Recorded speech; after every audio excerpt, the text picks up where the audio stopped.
Worst Karen I've ever seen caused the blow up for the ages because I wouldn't give her son a black belt on his first day of karate. First up, some background. I teach Kenpo Karate as a 2nd degree black belt. I also have an assistant, Kira, a 1st degree black belt in her own right. I don't own the gym, my instructor does, but since he's gotten older, me and Kira handle the younger classes while he handles the business side of things plus adult class. We have 3 classes, a kids class of ages 5 to 10, an intermediate class, 11 to 15, and an adult class, age 16 and up. So onto the story. The kids class has just ended and a woman walks in with her son. She says her 13-year-old son wants to take karate lessons. So I shake hands with her and have her sit down with my instructor to fill out the waivers and get him his G measurements. Other students file in for the intermediate class and me and Kira get down to business. I take the bulk of the class, around 15 kids, while Kira goes with the new student one-on-one to teach him basic strikes and stances. Not 5 minutes later, I hear Kira upset, telling the new boy to do 10 push-ups. Why? Well, he called Kira, who's essentially a volunteer, a frickin' female dog. Karen, the mother, stands up and says her son can't do push-ups, as she doesn't want her son to be sore. Kira lets him do the push-ups on his knees, but not 5 minutes later, she makes him do 20 more, since he's now called her a S-word. What? For reference, Kira is in her early 20s and the boy is 13. Not to mention there's other parents and kids here as well. It's wholly inappropriate. So I walk over and ask Kira to switch with me. As she does, she gives me the bug eyes and mouths, "What the frick?" So I walk over and ask the boy why he insulted my assistant Kira. He said he doesn't like girls. When I asked him what he meant, he said he only listens to his dad or other boys. He won't listen to me at all. He needs some discipline, the mother confirms to me, chuckling, as if raising a monster is something to laugh about. When do I get a black belt like you have? The boy asked me. Mind you, he's been punched in the air the entire time. This boy is aggressively hyper. Well, it takes a while. I've been training since I was 5 and I earned my black belt at 21. So it took me a while, I say. Nah, I don't want to wait that long. I want mine now, he says, his chubby face now red and sweaty from the shadowboxing. The mother motions me over and whispers this in my ear. Do you think you can just give him one? Just to make him happy? No, sorry, he has to earn one. We aren't a belt factory. Well, he never gets told no. I'm sorry, but that's not how we do things here. Look, I have money. I can pay you extra. No, sorry, we only give belts when they're earned. After several minutes of arguing and conversation that leads nowhere, Karen snaps at me. I paid, so you give my son a black belt. She stands up and points a finger in my face. It was so sudden that I reflexively took a step back. Hey, chill out, lady, some of the other parents chime in. Before I can reply to Karen, I hear a loud commotion behind me. I hear more parents and students shouting. I turn and see the new boy smacking and hitting a girl in the class. Kira is shouting, "Hey, stop!" However, this girl that the new boy is hitting is a purple belt and a little badass of her own. She loads a front kick and hits Brat Boy center mass right in his flappy stomach. He shouts and doubles over, crying tears of pain. I was so freaking proud of her. Hey, that little female dog hurt my son! Karen runs past me onto the mat and gets in the face of the 14-year-old girl that her son just attacked. The girl is already scared and starts to cry, but Karen ups the ante and shoves this girl in the chest with her hand. Kira gets between them and is red-faced enraged. I immediately rush over and try to defuse the situation, but neither of them are having it. Parents stand up and start shouting, "Keep your hands off my daughter!" The girl's father, who was with the other parents, yells at Karen. He starts approaching aggressively, but backs off when he realizes that me and Kira, both black belts, are by her. Now, you should know something about Kira. She's under 5 foot and less than 110 pounds soaking wet, but she can still kick my butt up and down the mat on any given day. She's fast, accurate, and insanely flexible. She can control her body and perform techniques that I just simply can't. So Kira and Karen get into a shouting match with each other. I tell Karen to leave with your kid and don't come back. Don't you ever lay a hand on any of my students. Do you understand? I raised my voice and was genuinely fuming. F you! My son needs a black belt and you won't give him one! She screams back at me. Your son is crazy. He attacked our students, Kira interjects. But this set Karen off as she reaches and tries to slap Kira in the face. Ha ha ha. That's a big mistake. Having had enough, Kira parries the smack and fires an absolutely vicious leg kick right into the meat of Karen's inner thigh with nothing held back. The slap sound of Kira's shin bone decimating Karen's thigh echoed off the ceiling like a slab of meat getting thrown on the floor. It was glorious. Karen gasped as she fell onto the mat in a heap. Oh my god. She held her leg as Brat Boy got up and rushed at Kira. I got in front of her and grabbed the boy's wildly swinging arms. Yeah, he hit me a few times, but I refused to hit children whatsoever. I let him tire himself out. One of the parents called the police. After interviewing everyone involved, they determined that Kira and myself acted in self-defense. Neither of us wanted to pursue assault charges against Karen, but the parents of the girl Karen shoved rightly felt differently about it. So Karen was hauled away in handcuffs. Karen said that she'd sue me and Kira in civil court, but since we have legal waivers, here's hoping that nothing comes of that. As for the boy, I honestly feel bad. His childhood has been robbed by terrible parenting, and I wish we could have had more time to straighten him out. I have particular dislike for his views of women, and I feel like I really could have helped turn him around. Maybe, maybe not. So yeah, that was my experience tonight.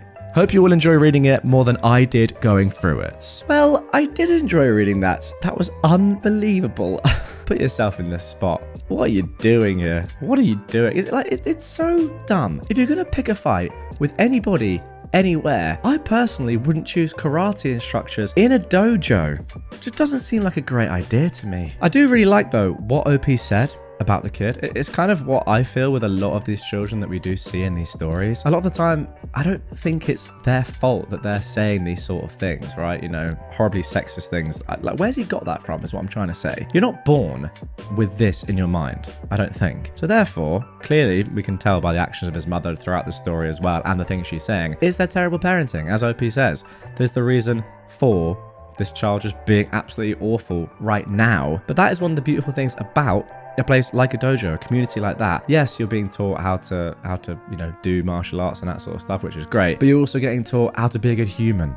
That is as important, well, probably more important, let's be completely fair, when you have a kid like this. Mental scenes, and kind of wish that Kira was allowed just to batter her. Would have been good, eh? My father-in-law had a meltdown because I proved he doesn't know his son. So me, a 34-year-old man, and my husband, who is 30, do our dangdest to not spend an abundance of time with my father-in-law. He is a cowardly narcissist who says hot dog unironically.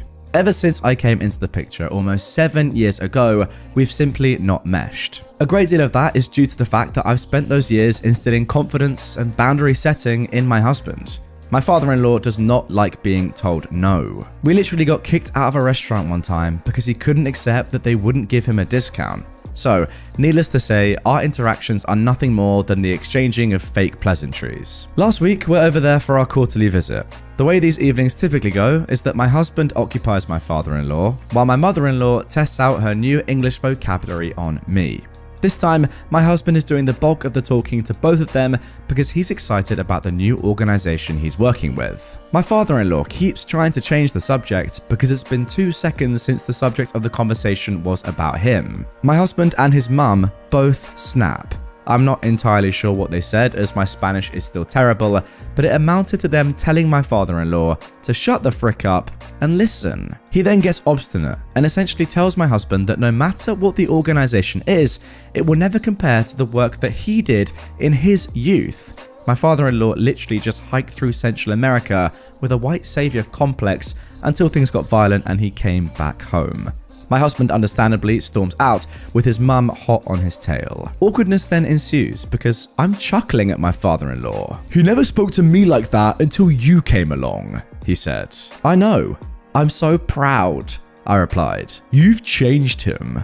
"No, this is who he's always been. You just never noticed it before." "I know my son." "Okay, what's his favorite color?" "What? What's his favorite color?" "It's the same one he had as a kid." My father-in-law said nothing. "Fine, name 2 of his interests." "What, they don't make any sense." "Name them."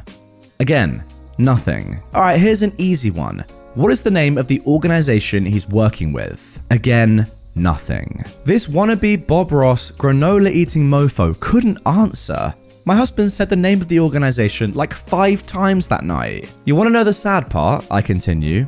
My parents can answer each and every one of those questions, and they've known your son a fraction of the time you have. Cue the screeching in Spanish. Being yelled at in a foreign language by a non-native speaker is a surreal experience. Obviously, my husband comes in and yells back and it blows up even more, but the part that stands out is the fact that my father-in-law still refused to admit that he just hadn't taken a genuine interest in my husband in years. Like, bruh, you don't even know your kid's favorite color? Hello? Now my husband is contemplating going no contact, and I can't blame him. Well, there you go. I mean, the truth of the matter is that the truth hurts in every language, no matter which one you elect to use. So good. I mean, clearly, this guy is just so self-centered. The fact that he can't even name the organization which his son works for is actually kind of mad, especially given that the entirety of that conversation has been about it and how proud he is and how interested he is in that organization. How self-centered must you be to not even think to listen at all to what your son's saying and just think to yourself, probably, oh, can you just shut up? I want to talk about myself and what I've done. And by the way, when I did a week of work, like 50 years ago, my work, backpacking, hiking, whatever it is, in Central America, it was so much better than my son's now permanent job, which he does for a living. I mean, that makes sense. It's actually crazy to be this jealous of your son. And then also attack his husband because he's made him realize your dad's actually a horrible person. You need to stand up to him. Good stuff. Now for our next entitled parent story. Entitled stepmother wants me to stop breastfeeding. So, some context here. I am a 28-year-old woman, and I had my daughter, Ida, 3 months ago. My wife is a 35-year-old woman, Taylor. My stepmother is Mary, who is 45 years old, and my stepbrother is Tom, who is just 11. So, Tom and I weren't close until I was pregnant. During the pregnancy, he became really interested in me and the baby, and actually became quite clingy and needy of me. I felt weird about it, but when I tried to retreat, Mary and my dad said I was being cruel and miserable, and I had the chance to be a good sister but was being selfish and rejecting him. Along with the pregnancy hormones, it made me feel guilty, so I let him still come round a lot. Now Taylor has a chilled attitude, so has kept calm and just said she wants what I want, even though he has become resentful of her. I made it clear that she was my wife, and any disrespect to her would mean he had to leave. He became focused on my bump and was touching it all the time. Mary thinks he's autistic, but no doctor has ever diagnosed him. I had Ida 3 months ago, and she's the best baby ever. She's so perfect, and I've loved seeing my wife become a mother. She is a natural at it, and it's compounded our love for each other.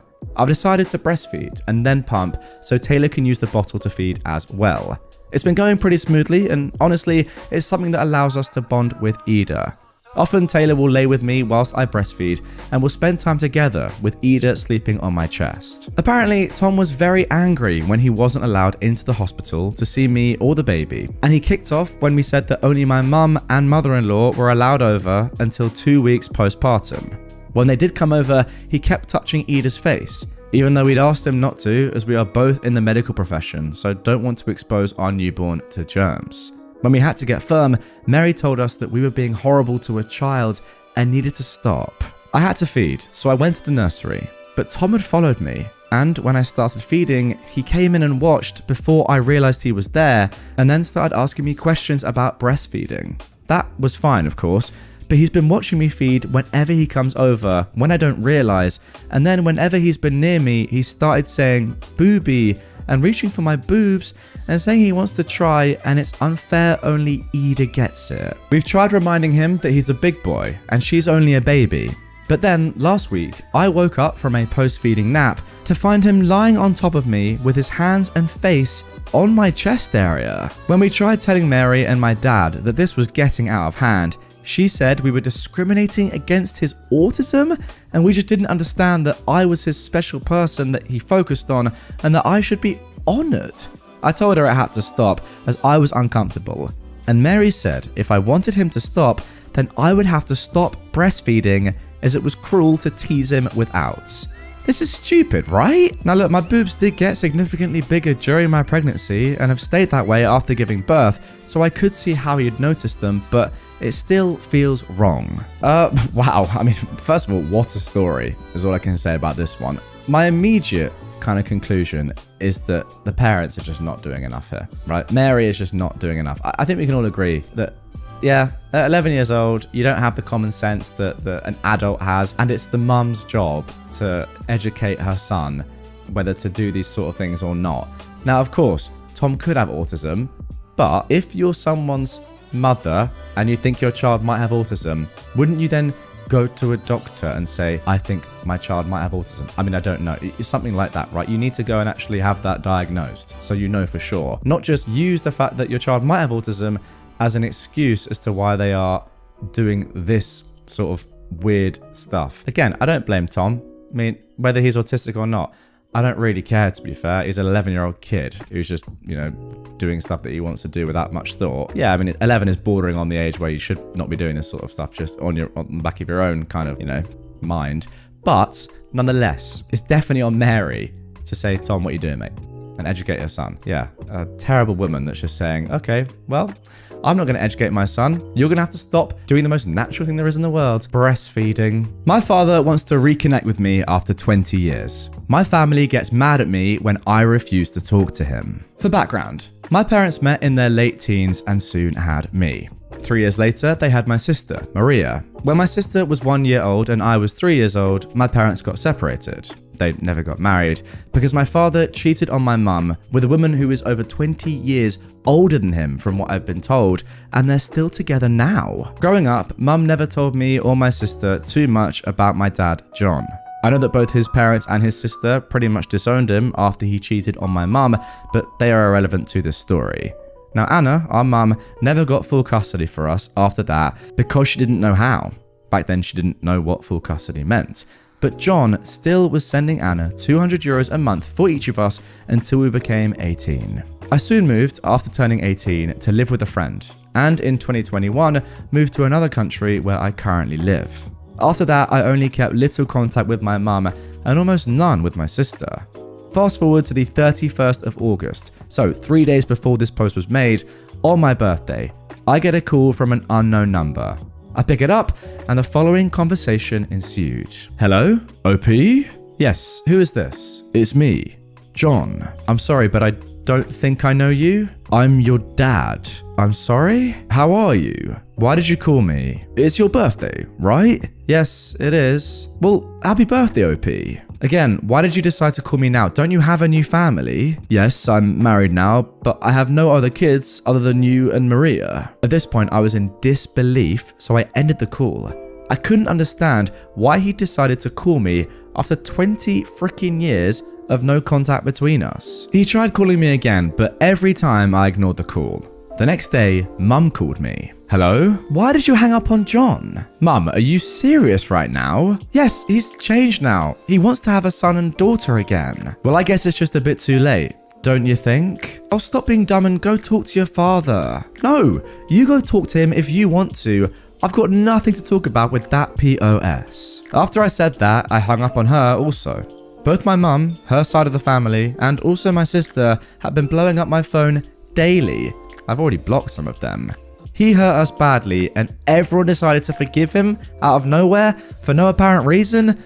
I am not forgiving him. I'm thinking about cutting contact with the rest of my family if they keep defending him. A good father doesn't leave his children for 20 years and then out of nowhere decides that he is entitled to have a relationship with them.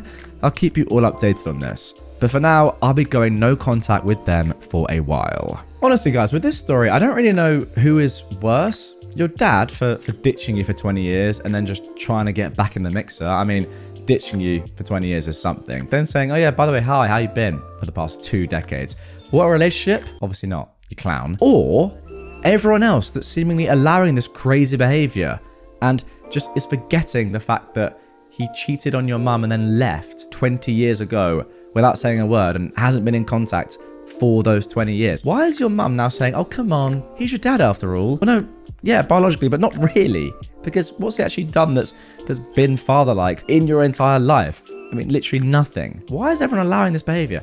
I don't understand it. Guys, let me know in the comments down below. Can you advocate for this at all? I don't see the logic behind it one bit. I'm confused. Oh, wow. A comment has actually said, maybe he needs a kidney donor. I mean, yeah, either that or money. Now that makes sense. I should have thought about that actually, and I reckon you lot have commented it down below. There it is. He's definitely after something. What exactly it is, We don't know, of course.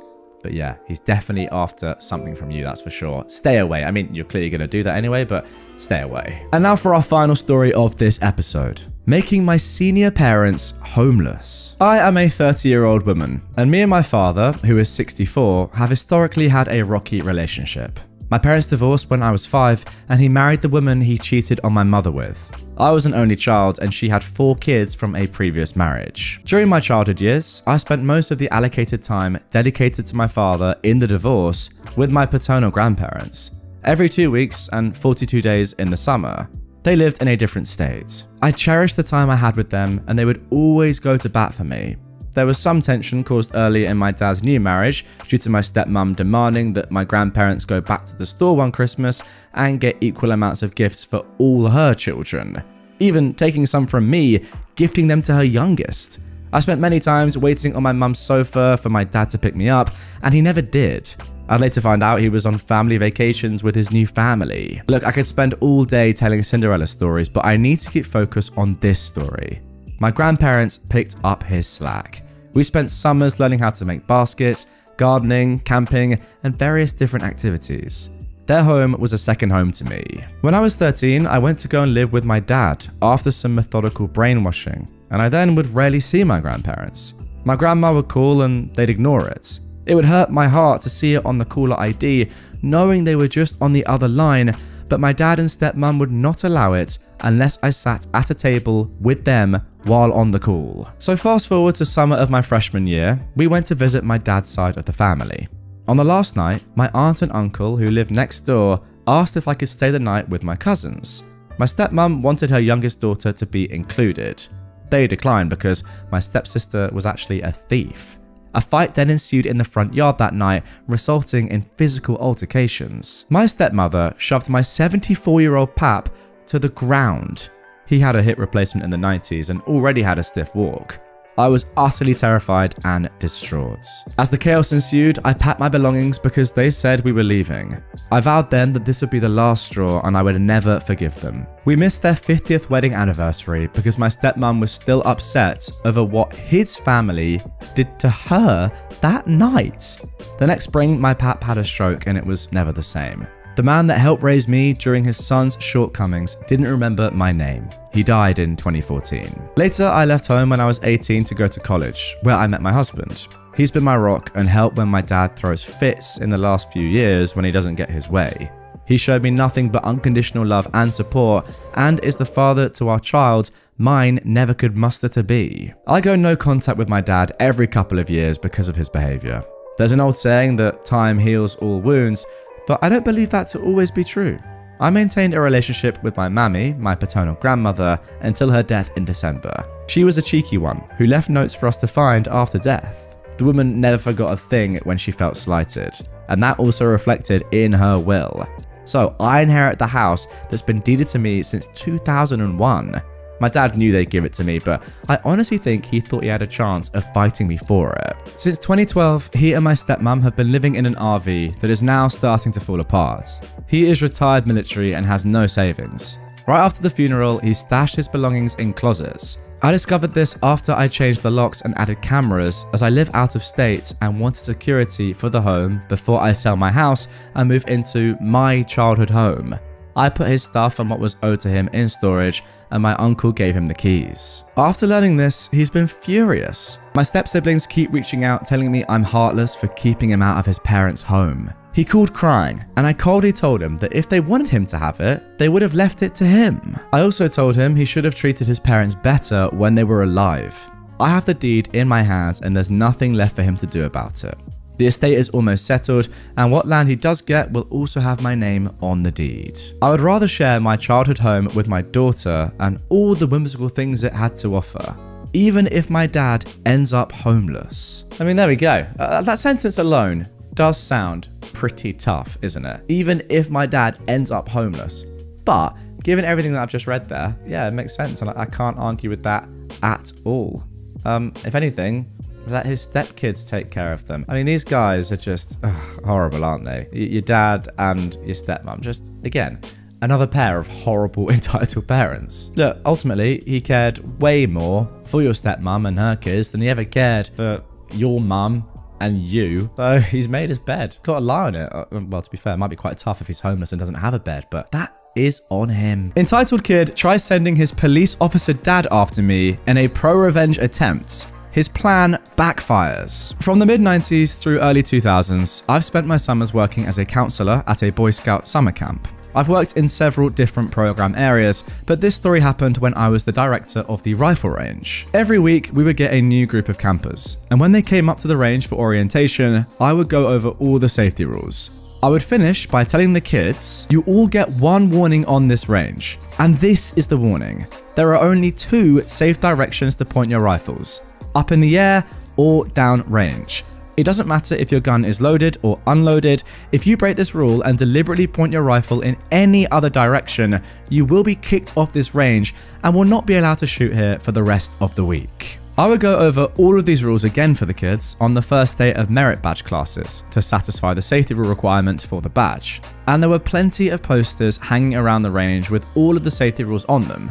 In other words, there were no excuses to break them. One day, the scouts in my merit badge class were practicing shooting for the test they had to take at the end of the week. One scout, the entitled kid of this story, thought it would be funny to point his rifle at another scout and spout off some random action movie line. I ran up and snatched the rifle from his hands and yelled, "What the heck are you doing?" The entitled scout responds, But the gun wasn't loaded. Recite the safety rules now. The entitled scout recited them all, including the part about pointing the gun in an unsafe direction. I told him to hand over his shooting ticket. I tore it in half and said he was done on my range for the rest of the week. Later that afternoon, the range was open for free shooting. Everything was going smoothly, until I noticed the entitled scout walking up the trail towards the range with his father, an assistant scout master who was built like an NFL linebacker. After the round of shooting ended, I called a ceasefire and told my assistant to keep an eye on the range while I handled the situation that was about to happen. As I approached the entitled scout and his father, he jumped up and down, pointed at me and yelled, "That's him! He's the one who tore up my ticket and kicked me off the range! You're gonna get it now. My dad's a cop, and you're going to be sorry for what you did." Before I could get a word out, Cop Dad gets in my face and started chewing my butt out, drill sergeant style. Now, this story happened so long ago that I don't remember exactly what Cop Dad was shouting. I mostly remembered the poop-eating grin the entitled scout gave me as he watched his father tear me a new one. I just stood there quietly and patiently, waiting for my turn to respond. Finally, Cop Dad said something along the lines of, "So, what do you have to say for yourself?" "Yes, I did tear up your son's shooting ticket and I kicked him off my range," I replied. "But did your son mention why I did that?" Cop Dad's face went from angry to inquisitive. He blinked in rapid succession as he said, No, now that you mention it, he didn't tell me why." We both turned our attention to the entitled scout. His smile faded and he shrunk in our presence as he realized that his plan had just backfired. I loved returning the same poop-eating grin that he gave me a few moments earlier. To the entitled scout's credit, he did tell the truth. He probably knew better than to lie to Cop Dad. And if looks could kill, the look on Cop Dad's face would have killed his son several times over. After a moment of silence, he finally said, in one of the most intimidating voices I've ever heard in my life, "Go back to camp and wait for me at your tent. I'll deal with you soon." The entitled scout left to the tune of Dead Man Walking. Cop Dad turned to me and apologized for getting angry and chewing my butt out before knowing all the facts, to which I accepted his apology. For the rest of the week, Cop Dad would come to the range every day during open shoot my rifles, and would hang out and talk with me. Turned out he was actually a pretty cool guy. At the end of the week, he told me that when they got home, he will finish his son's rifle shooting merit badge, and he'll make sure that his son will never disrespect a firearm ever again. You know what? I actually rate this dad quite a lot. How many stories have we seen over the years now of entitled parents just doing exactly what their kid says, or not even listening to any other context or anyone else involved, just saying, "Oh no, my angel is in trouble, therefore I'm going to completely take their side." But to be fair to this dad, once he actually learned the context of what had actually happened, he switched. Good man. I mean, let's be completely honest. This is very, very serious. It's a very, very serious situation. Even if the gun wasn't loaded, I mean, who really cares? Who knows, right?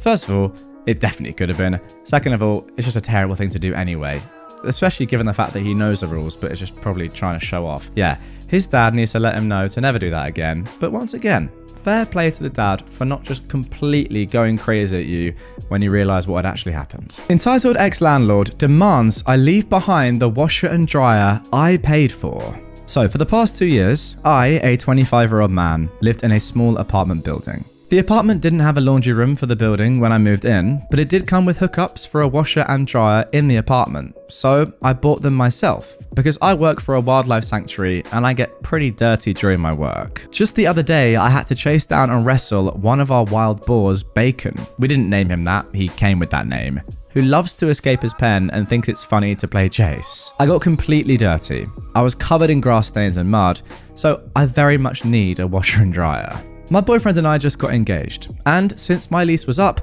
I moved into his house with him. I finished moving everything out of my old apartment yesterday, and I thought nothing about taking my washer and dryer with me as I had bought them. My boyfriend also had some, but they were old and kept breaking down and just cost too much to have fixed. Well, I woke up this morning to multiple missed calls from my old landlord. I left my phone number and new address in case any mail was delivered to my old place. I called him back, and he asked me why the washer and dryer was gone. I explained that I took them with me. He started freaking out, saying that he'd put that the place had a washer and dryer in the ad for the place.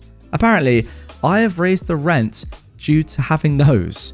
He started demanding that I bring them back because the new clients that he set up to move in had already signed the lease, but they're not interested in the place without the washer and dryer. He even threatened to call the police if I don't take them back. I got angry and told him that I would do no such thing, reminding him that they belong to me.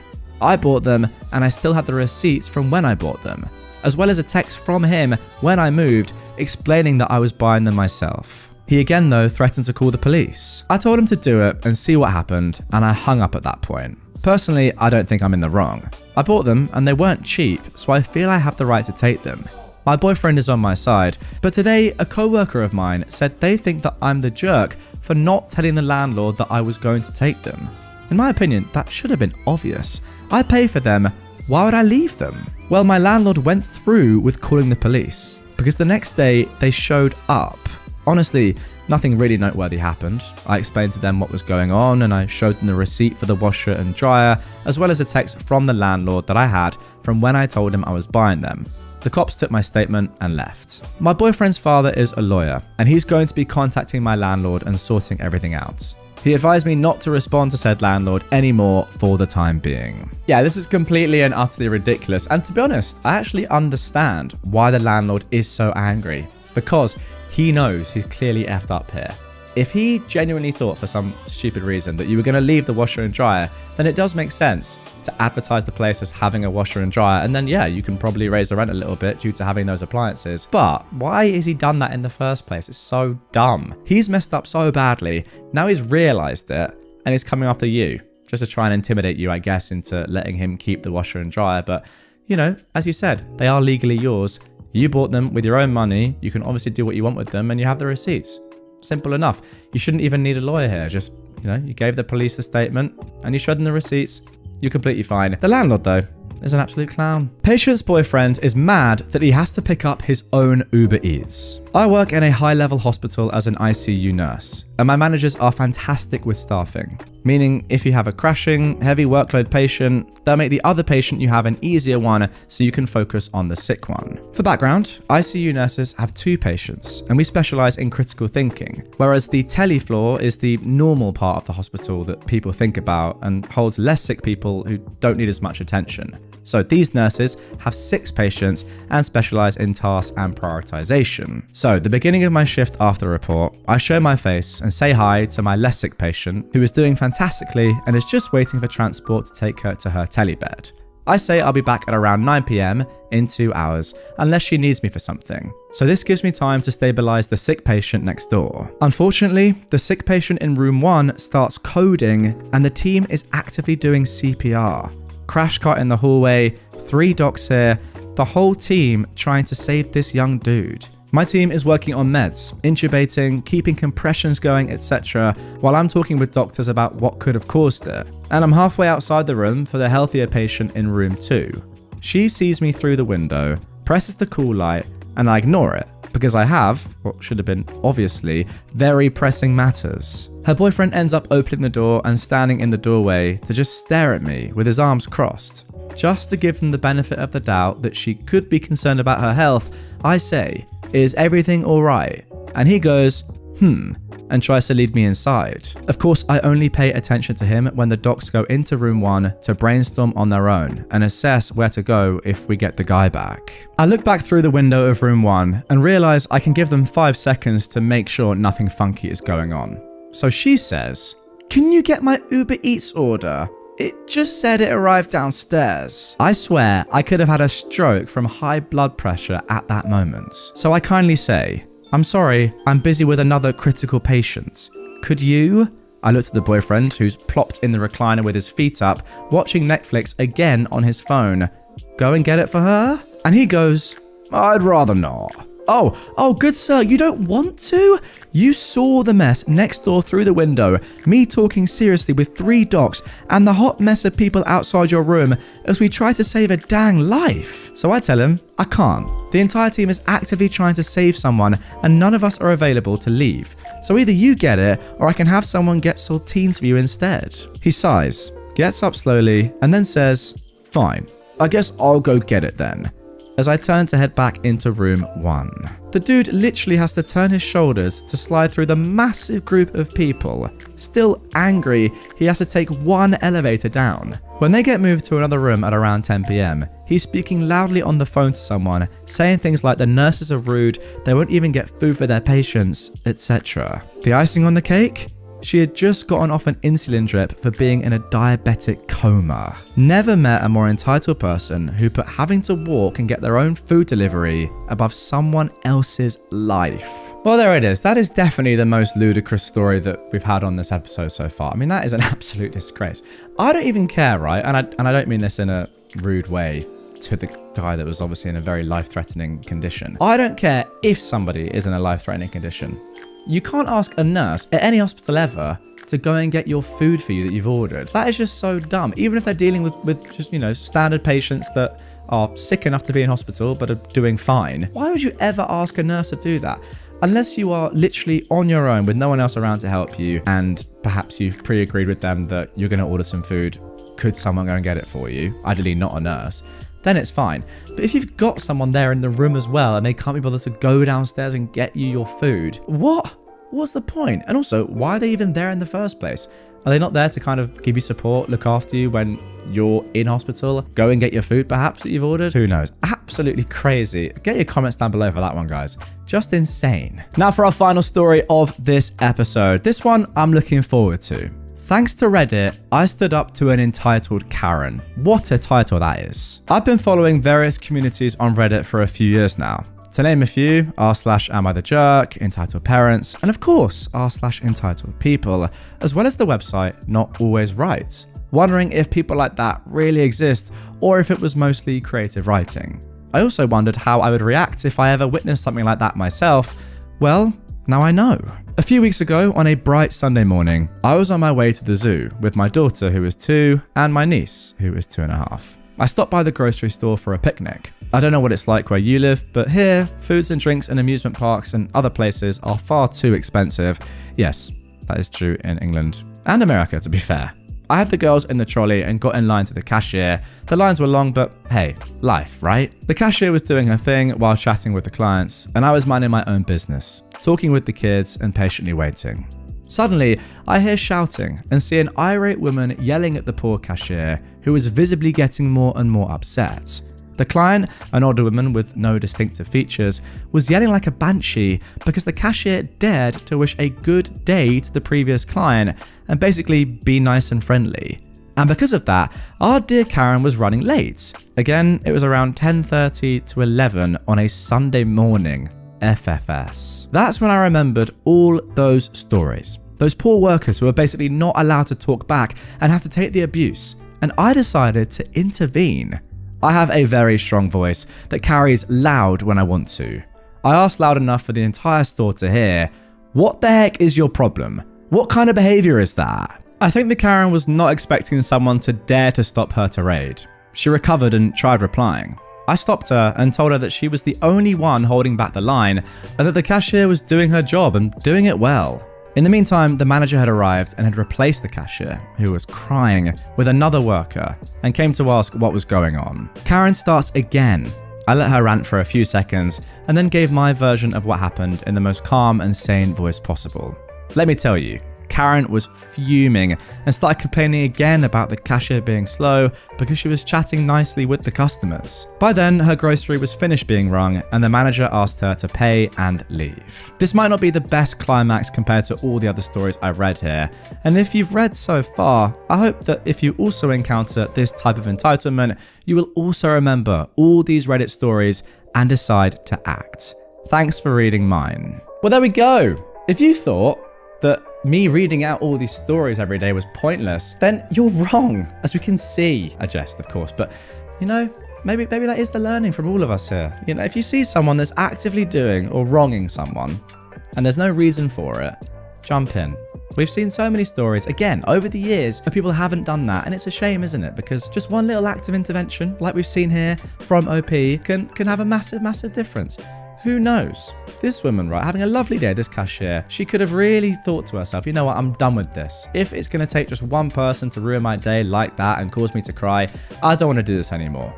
But who knows? You jumping in may have made her thought, yeah, there are people like that are always going to be in the world and are going to be horrible. But if the majority of people are lovely and like chatting to me, and then people like you, OP, will come to my aid and my rescue when that does happen, maybe it's all good. And we can just deal with these sort of people together. So yeah, you know what? I've learned a valuable lesson. Next time I see something like this, I'm getting involved. That is for sure. Entitled sister-in-law tries to take credit for large cancer fundraiser donation. So, context. My mother has a friend that has terminal cancer. She got diagnosed about a year or so ago, and it recently went terminal. She only has a few months left. So, her friends and family decided to have a fundraiser in her honor to help cover medical/afterlife/bucket list costs, as well as help the family out after she passes. This lady is an amazing person. Everyone in town knows and loves her. She's a hairdresser and has been doing my mum's hair for ages. My mum has been a big part of the planning and fundraising for this event.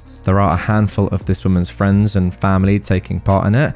However, most of them live an hour or so away, so the businesses and people they are getting donations from are not in our town and they don't know anyone. So, my mum took it upon herself to call dang near every business in town. Family-owned shops and restaurants, chain shops and restaurants, travel agencies, insurance agencies, big places of employment, etc., as well as donations from the general public. She even got our local Walmart to donate. She's gotten everything from small items, gift cards, whole baskets, massages, discounts. She even got our local airport to donate 2 30-minute airplane rides around our country. That is phenomenal. And the latest place to donate was our bowling alley. The guy who runs and owns the place is amazing. He also coaches both our high school bowling teams. When my mum called him, he said that he's going to take a bit to think about what to donate because he wants to do something other than just a free bowl or two.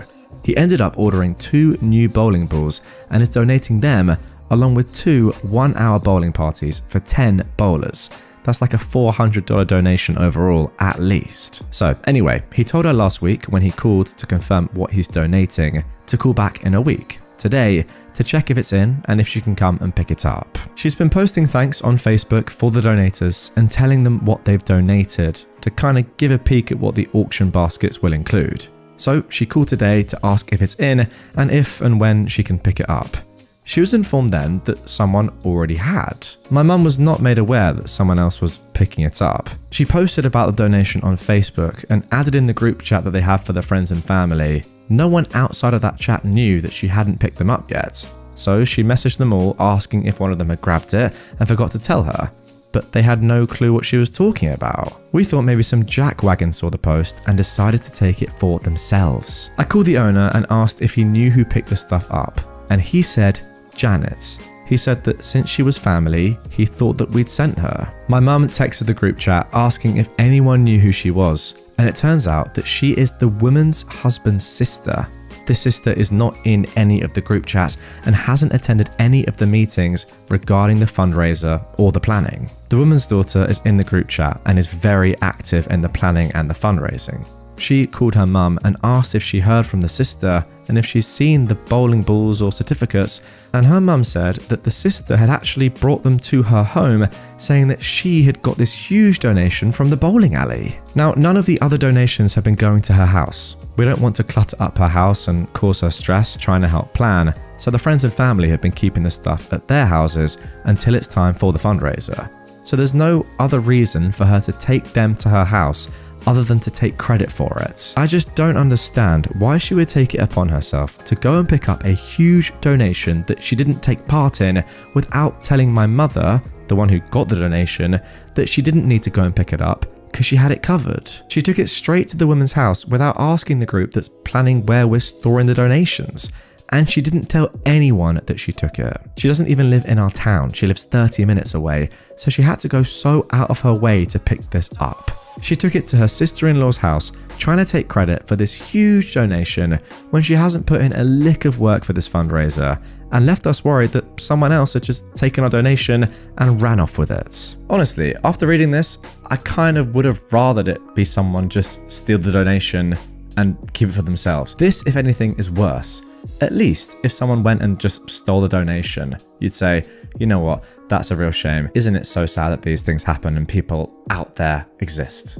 It's terrible. However, what the sister-in-law has actually done here is try to just completely devalue the entirety of your mum's work and the number of other donations that have been made from, an insane amount of people, it sounds like.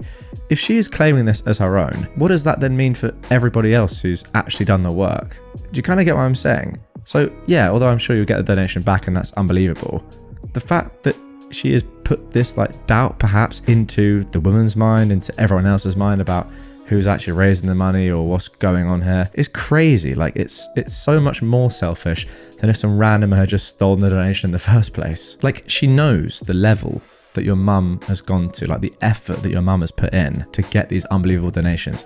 Yet she's still done this. The audacity. Not just the program that I'm using to record this audio on right now, niche joke, but the audacity. Now for our next entitled people story. Friend invited me and husband to stay with her for a week, and then the day before we left gave me an itemized list of all the things we did that I needed to pay for. Okay, look, I get helping to pay for some things when you're staying with someone, but I was just blown away when she gave me this rundown list for things we did. She was my best friend. I'd known her since I was 8 and we're now 50. Sure, we've grown apart since then because now she lives in another country and I rarely see her, but she kept begging us to come and visit her and her husband. They'd put us up for our entire stay and even offered to throw my husband a 50th birthday party because we'd be there during his birthday. Quite honestly, if I invited someone to stay with me, there's no way I'd be asking for any money from them. I can't imagine doing that. I was going to give her some money for things like the room they paid for when we went to another city and stayed over, but there were other things that I was like, wow, really? But she didn't simply ask for some money. She actually gave me an itemized list of what I owed her. Half of everything we did. My best friend, and she listed things down to the dime of what we owed her. So here is the list. $152.10 for a stay at a hotel room in another city. Okay, this I get. $105 for gas, for them driving us around town and out of town during our stay to show us the sights. $90 for birthday food for my husband's birthday party. This I get as well, I guess, but if you offer to throw a party for someone, you don't usually expect them to pay for half of it. Yeah, sorry, I disagree with you there, OP. I do not get that at all. They've offered to throw the birthday party. That's like they're offering to pay for it as well. That's kind of what that means, no? $136 on car rental. When we flew to another island with them for a couple of days, I get this as well. All right, that seems reasonable. $21 gas, I guess for around town driving. Wait, so that's on top of the gas that they've already charged you for, what? $6.50 for parking, for freaking parking the car in the city for one day. Really? And then $27 for airport parking, when we parked the car at the airport before taking a flight to the other island for 2 days. Really? So in total, that is $537.80. I was just blown away by this. I would have given them a couple of $100 to cover the hotel room and birthday food, but actually asking us to pay for the gas to drive us around and parking is ridiculous, especially the measly $6.50.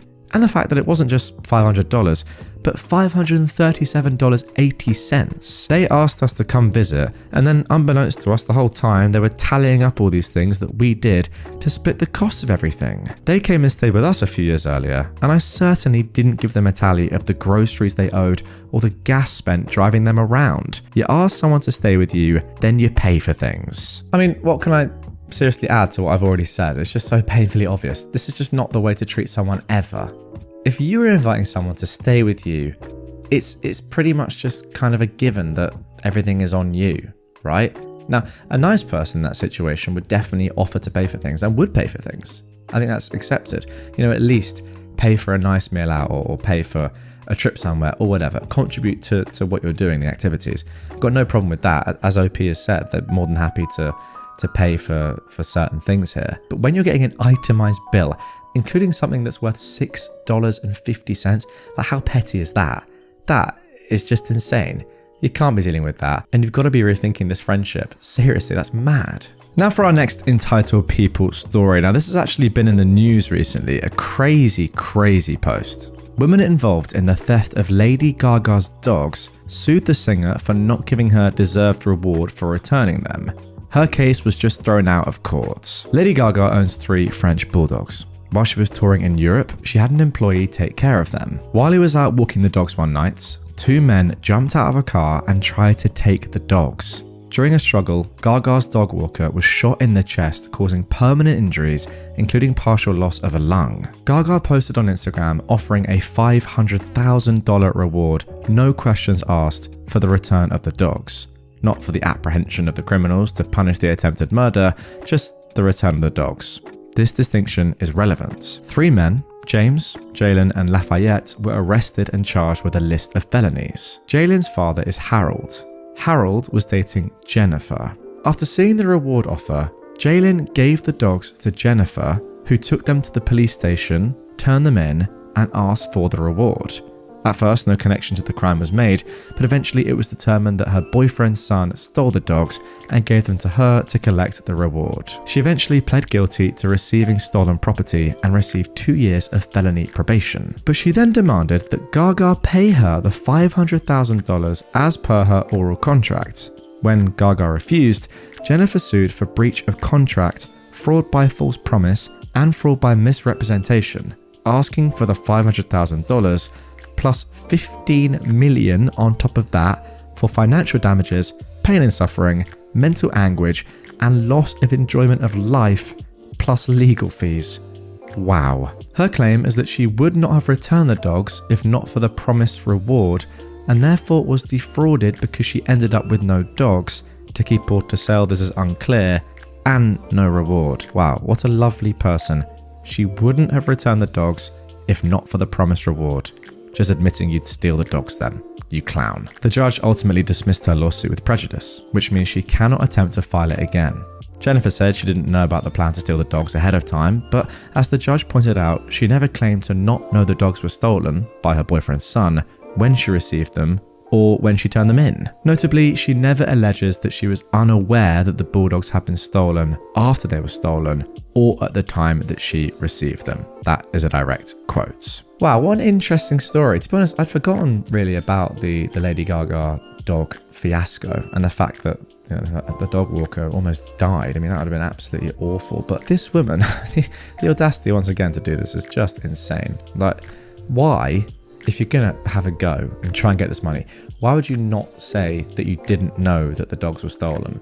Because by not saying that, surely you're just kind of welcoming or encouraging people, the police, really, to have a look at your situation and say, I wonder who you're related to and may they have stolen the dogs. Oh yes, they have. What a surprise. Apart from the fact I'm not surprised at all. I mean, look, clearly this entire family are just disgraceful humans. It's mad that this many people in one family are this horrible. But yeah, stealing dogs in the first place, one of the worst things you can possibly do. And then saying, I wouldn't have even given them back if it wasn't for the reward. Well, yeah, you're just a horrible person, aren't you? Simple as that. More like entitled family rather than entitled people here. And now for our final entitled people story of this episode. Someone in my old neighborhood wants a free house. I found a letter in the mailbox when my wife and I listed our house last year. I have redacted identifying info. Hey neighbor, I hope this letter finds you well and in good spirits. I write this confident that it will find its way to someone willing to help me fulfill a very lofty goal. Over the years, I've longed to live in and raise my children and grandchildren in a safe, friendly, energetic, peaceful, clean neighborhood with good schools. I often pondered what it was like to live on the other side of the tracks, literally. On my way home from work, I'd veer off through the neighborhoods and imagine having a home here in this thriving neighborhood. It was always the trees for me. I earnestly believed that one day I'd make it happen, but unfortunately, I haven't. I've worked my tail off and managed my way through many obstacles, but I haven't hit that pinnacle. I do well for myself and live a well-rounded, happy life, and I'm uber grateful for what I have. I just don't think I'll ever be able to afford a home in this neighborhood on one income, especially with the market the way it is and no end in sight, unless something marvelous happens. Therefore, I am reaching out to the community to find out if there is anyone out there that would like to donate a home to me or sell me one at a ridiculously low sale price. I know, the audacity, but there are those with abundance looking to bless someone. I see it every day. I even participate where I can. I promise to be a good neighbor and to love it and appreciate it for the rest of my life. I realize this is a radical idea, but who knows what's out there? Someone that has way more than enough and would love to pass their home on to someone that simply asked, has two and is ready to move to their warm weather home and doesn't need to turn a profit. Someone that's just plain sick of humans and is going off grid. Someone that just wants to pay it forward or could write it off. Someone that bought a fixer-upper and life changed. I'm very handy. I'm getting older though. Or someone that just hit the Powerball and is leaving everything behind. Maybe you know someone with a home elsewhere, in a community just as lovable. Well, please do pass the letter on. You never know. So here I am, asking. My dad always said, a closed mouth don't get fed. I'm currently renting in Redacted, and I love it, with the constant increase in rent that may not last much longer. I've worked for Redacted for almost 20 years. Well, when I started passing out this letter, I did. Unfortunately, I was part of their layoffs this week. I've attended a women's group in the area for 15 years as well. All reasons that I've intentionally left my name out of this. I'm hoping to save face for now. I made an email for responses to this letter. Please, no hurtful or hateful messages. I've seen the nasty comments on the forums, and I assure you that I am a good person with a good heart and good intentions. I'll provide you with my full name, address, references, background check, no resale contract, you name it, should you find interest in my request. Otherwise, thank you for simply reading my letter. So long for now. Turns out there are roughly 15,000 homes in this area, so I have a lot of work to do. Serious inquiries only, and then they've put the email address. You know what? I'm going to give a controversial opinion here. I see absolutely nothing wrong with this. In fact, I quite like it. And I know the voice that I used there when narrating this was a little bit silly, a little bit entitled as I tend to do. But genuinely, what's wrong with this? It's not harming anybody. This person shot their shot, and I say fair play. Who knows? If they have the time and the money and the effort level to print out a piece of paper with these words on and put it in the letterbox of 15,000 homes, then fair play. Maybe they'll get lucky. Who knows? I mean, what are the chances? You might find someone, I mean, sad though it may be, an elderly person that is on their way, for want of a better saying, has no family. I mean, this is quite sad actually, but go with me on this. Has no family to really let their house to. And they just say, you know what, yeah, sure, have it. And what do? We work all our lives to be able to buy lovely houses in lovely neighborhoods. If you can circumvent that and shortcut that by doing this, I say power to you, my friend. You know, this is the sort of sideways thinking outside the box that has amazing results. Now, that being said, it probably won't, let's be honest. But if there's a 1% chance that this comes off, even if there's a 0.1% chance, what are you really losing apart from a little bit of time? You're not losing your face, as you said, because no one knows who you are. Personally, I love it. I don't even think it's that entitled. I think it's just a fair request. I know a lot of you guys in the comments will disagree with me. I hold my hands up. It's an unpopular opinion, but I really rate it. It seems almost entrepreneurial. It's clever thinking. I quite like it. Friend's entitled ex begs her to let him move in because he had nowhere else to go. My soft-hearted friend Emma finally broke up with the parasite she once called her boyfriend. Carl has 100 excuses for why everyone else is the problem. His bosses are mean and expect too much of him, like showing up for his shifts. His co-workers create a hostile work environment because they refuse to do his job for him. He's also realized that the people he called friends are not really his friends because they won't refer him for openings at their companies. Kyle thinks that he has really bad luck. At the beginning of this month, one of these friends told him that their living situation is not working out. Kyle needs to find other accommodation by the month's end. He did nothing until this week. He'd been praying that his friend was a real one who wouldn't really kick him out. However, today his friend asked Kyle if he needed help packing. The month is over in 1 week, you see. In a panic, Kyle called Emma. He begged her to let him stay, all expenses paid by her until he gets back on his feet. People he thought were friends have shown who they really are and abandoned him. They abandoned him in his hour of need. And for what?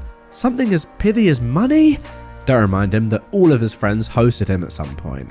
He not only paid no rent, he expected them to pay his living expenses. They're friends. He would do the same for them. Emma usually has a hard time saying no, but Kyle took advantage of her so badly that she said, "I don't think that's a good idea." She blocked him everywhere, then called her scary sister to tell him off and threaten him away. Poor Kyle. He was turned away by everyone, abandoned, forsaken, and they knew he had nowhere to go. His mum's house does not count as somewhere to go. His mum is, in his words, a self-absorbed female dog. A good parent doesn't expect her 37-year-old son to hold down a job and pay rent. A good parent doesn't make him do chores and maintain a level of order in the common areas.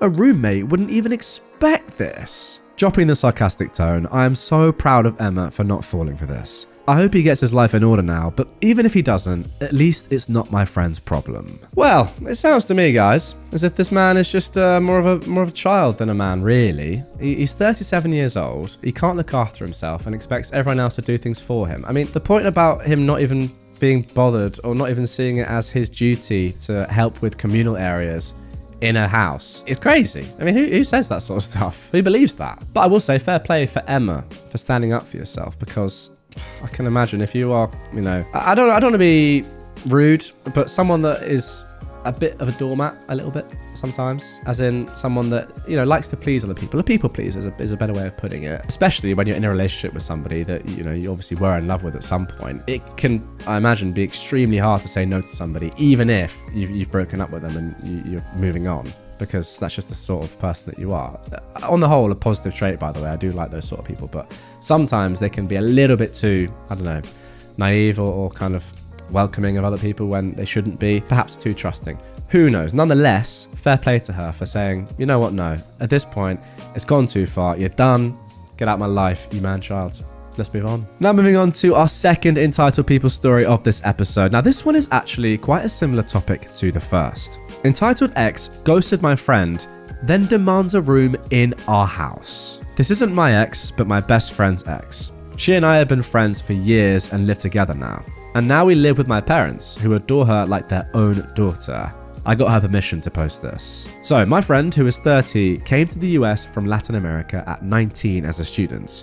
She also started dating her ex, who is 29, after many years of hanging with each other, both during vacations and online. I've known them both since high school, and they seemed good together. She tried to convince him to move in together a few years before their breakup. He was living with his parents, who wanted him to leave.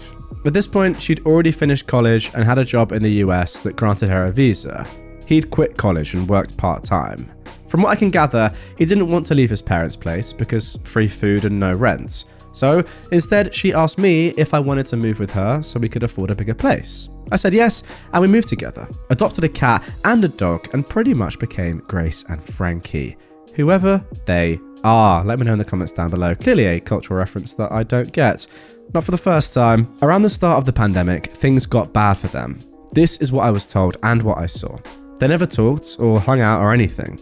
I was in a breakup at the time myself, so I wasn't really on top since I had my own issues, but my friend cried so much. She didn't even get a happy birthday. After a year of no contact, she assumed the relationship was over. She changed all her social media to single, which you could see, took him off her emergency contacts at work and at her doctor's, and just moved on with her life. Wait, so he ghosted her for a year?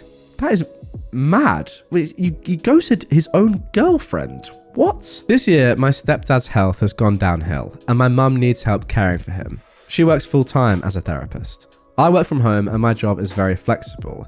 So I put in the idea of all of us living together and I'll care for my dad. Eventually my mum too. My mum loved the idea and asked my bestie if she wanted to move with us too so we could all be together, and also because at this point I can't see myself not being in the same house as her. We've come to terms as being single ladies. Heck, we've joked that one of us should adopt and we'll become a parent/aunt dynamic. And now the joke is more serious since I'm considering it and she's incredibly supportive. No, we're not dating, she's straight, I'm bi, we're just incredibly close after all the BS we've lived through together. We found a perfect house. 4 bedrooms, 2.5 bathrooms. Enough space, a yard, everything we need. And we got it after a bunch of difficulties and arrangements. Since I don't have immediate plans for adopting yet, I have a ton of paperwork and years of planning ahead. We made the extra room into our office/gaming hub. We both work at the same place. Totally not on purpose. They were hiring and we both needed visas. And as proud first-time homeowners, we posted pictures. Her ex, who by this point has been MIA for 3 years, messaged her saying he was so excited to move into the new house. She told him this was her house with me and my parents. He said since they were a couple, she should kick me and my parents out so that he could move in. I want to point out that my parents bought the house. We, my friend and I, will pay them our parts over the years, and if she decides to move out, I'll finish paying and I'll buy her part out. This is all in paper and signed. So she obviously told him that he was not moving with us and that he ghosted her, so there was no relationship. He went on a tirade that he never broke up with her, that she was abandoning him, that she never cared about him, etc. That made me angry. I took the phone from her and I told him that he could live in a bear cave for all I care, but to leave my friend and our house alone. He went ballistic and began calling us some names, referring to the LGBTQ+ community that would probably get this post flagged, so I'll leave that to your imagination. My friend started crying and I was absolutely done with him. I never thought he was abusive, but my friend confessed to me that this was not new. He always had issues with the two of us living together and accused her, often, of cheating on him with me. We ended the call and I told her that she needed to block him for her own sanity's sake. She deserves so much better than this man-child. She got me to leave my abusive ex when I was in high school. She took me to the hospital when he beat me up and called my parents. My friend is my family, and I'll be dead before I let some idiot with commitment issues make her suffer. Since then, he's gone on a major campaign in our friend group to say that my friend abandoned him and left him homeless, since apparently he cancelled his lease after he saw we bought a house. Okay, so he's just a complete idiot then. He also claims that we're lesbian Satanists that probably abuse our pets and are mooching off my parents. Most of my friends know the story and know that my friends and I moved together at first out of necessity, then we just don't see ourselves not living together. So yeah, my friend's ex is a nutcase, and if he ever gets close to her again, I will personally give him a free vasectomy. Alright, now interestingly, we actually do have an update from OP. Let's get into that straight away. Hey everyone, a bit quick on the update, but some people asked if our friends knew where the ex was hiding for 3 years, and I was actually curious. Since I was down for the count at work today, I had time to check with my friends and find out more. Apparently, my bestie did ask them, but they didn't know.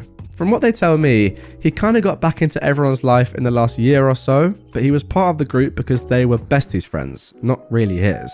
I don't personally know many of his own friends, to be fair. I did track down the ex's sister thanks to social media, and I poked her for info. She's actually very nice and has always treated my bestie right.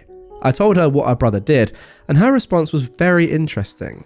Apparently, the ex was dating other girls until his parents decided to move outside of the US. He's now living on a friend's couch. The last she heard was a couple of days past when they went out for coffee. He was saying he's got this brand new house and was going to be moving in this week. As far as she knew, my bestie begged him to take her back and let her live in his house. I did correct her and said that no, the bestie is living with me and my parents in our new house. Her reaction was, of course he lied, and she just thanked me for letting her know he was BSing. Aside from that, I do want to report that we're safe. He doesn't know where we live, and most people don't because we're not really ready to open Pandora's box and have friends come over. We also need time to figure out who we want in the know. We won't be going to the police unless something serious happens, just because this is technically not a crime, but we are going to keep recordings and print text conversations. If he tries anything, we have all our papers in order, and just in case, I plan to contact our company's HR so they know the situation. The company we work for can provide us free legal counsel if things get bad. Now this one is a little bit like the first story, but just a bit more insane if anything. I mean, ghosting someone for 3 years and then saying, wait, what do you mean it's not my house? We're together, right? Like, you've not contacted them for 3 years. How has that come into your head as a genuine thought? That's insane. I mean, I thought the first story was pretty mad, but this is just another level. How? I mean, I should have probably realized that this guy was stupid after OP said that he cancelled his lease after he saw that we bought a house. It's two things that don't really, go hand in hand there, to be honest with you. But I mean, fair play. I mean, I kind of rate this guy's delusion. It's just a crazy level of belief, or just, I don't know, being mental. Really? 3 years of ghosting and then saying, can't wait to move in. Fair play. I want that sort of courage. I really do. I admire it, if anything.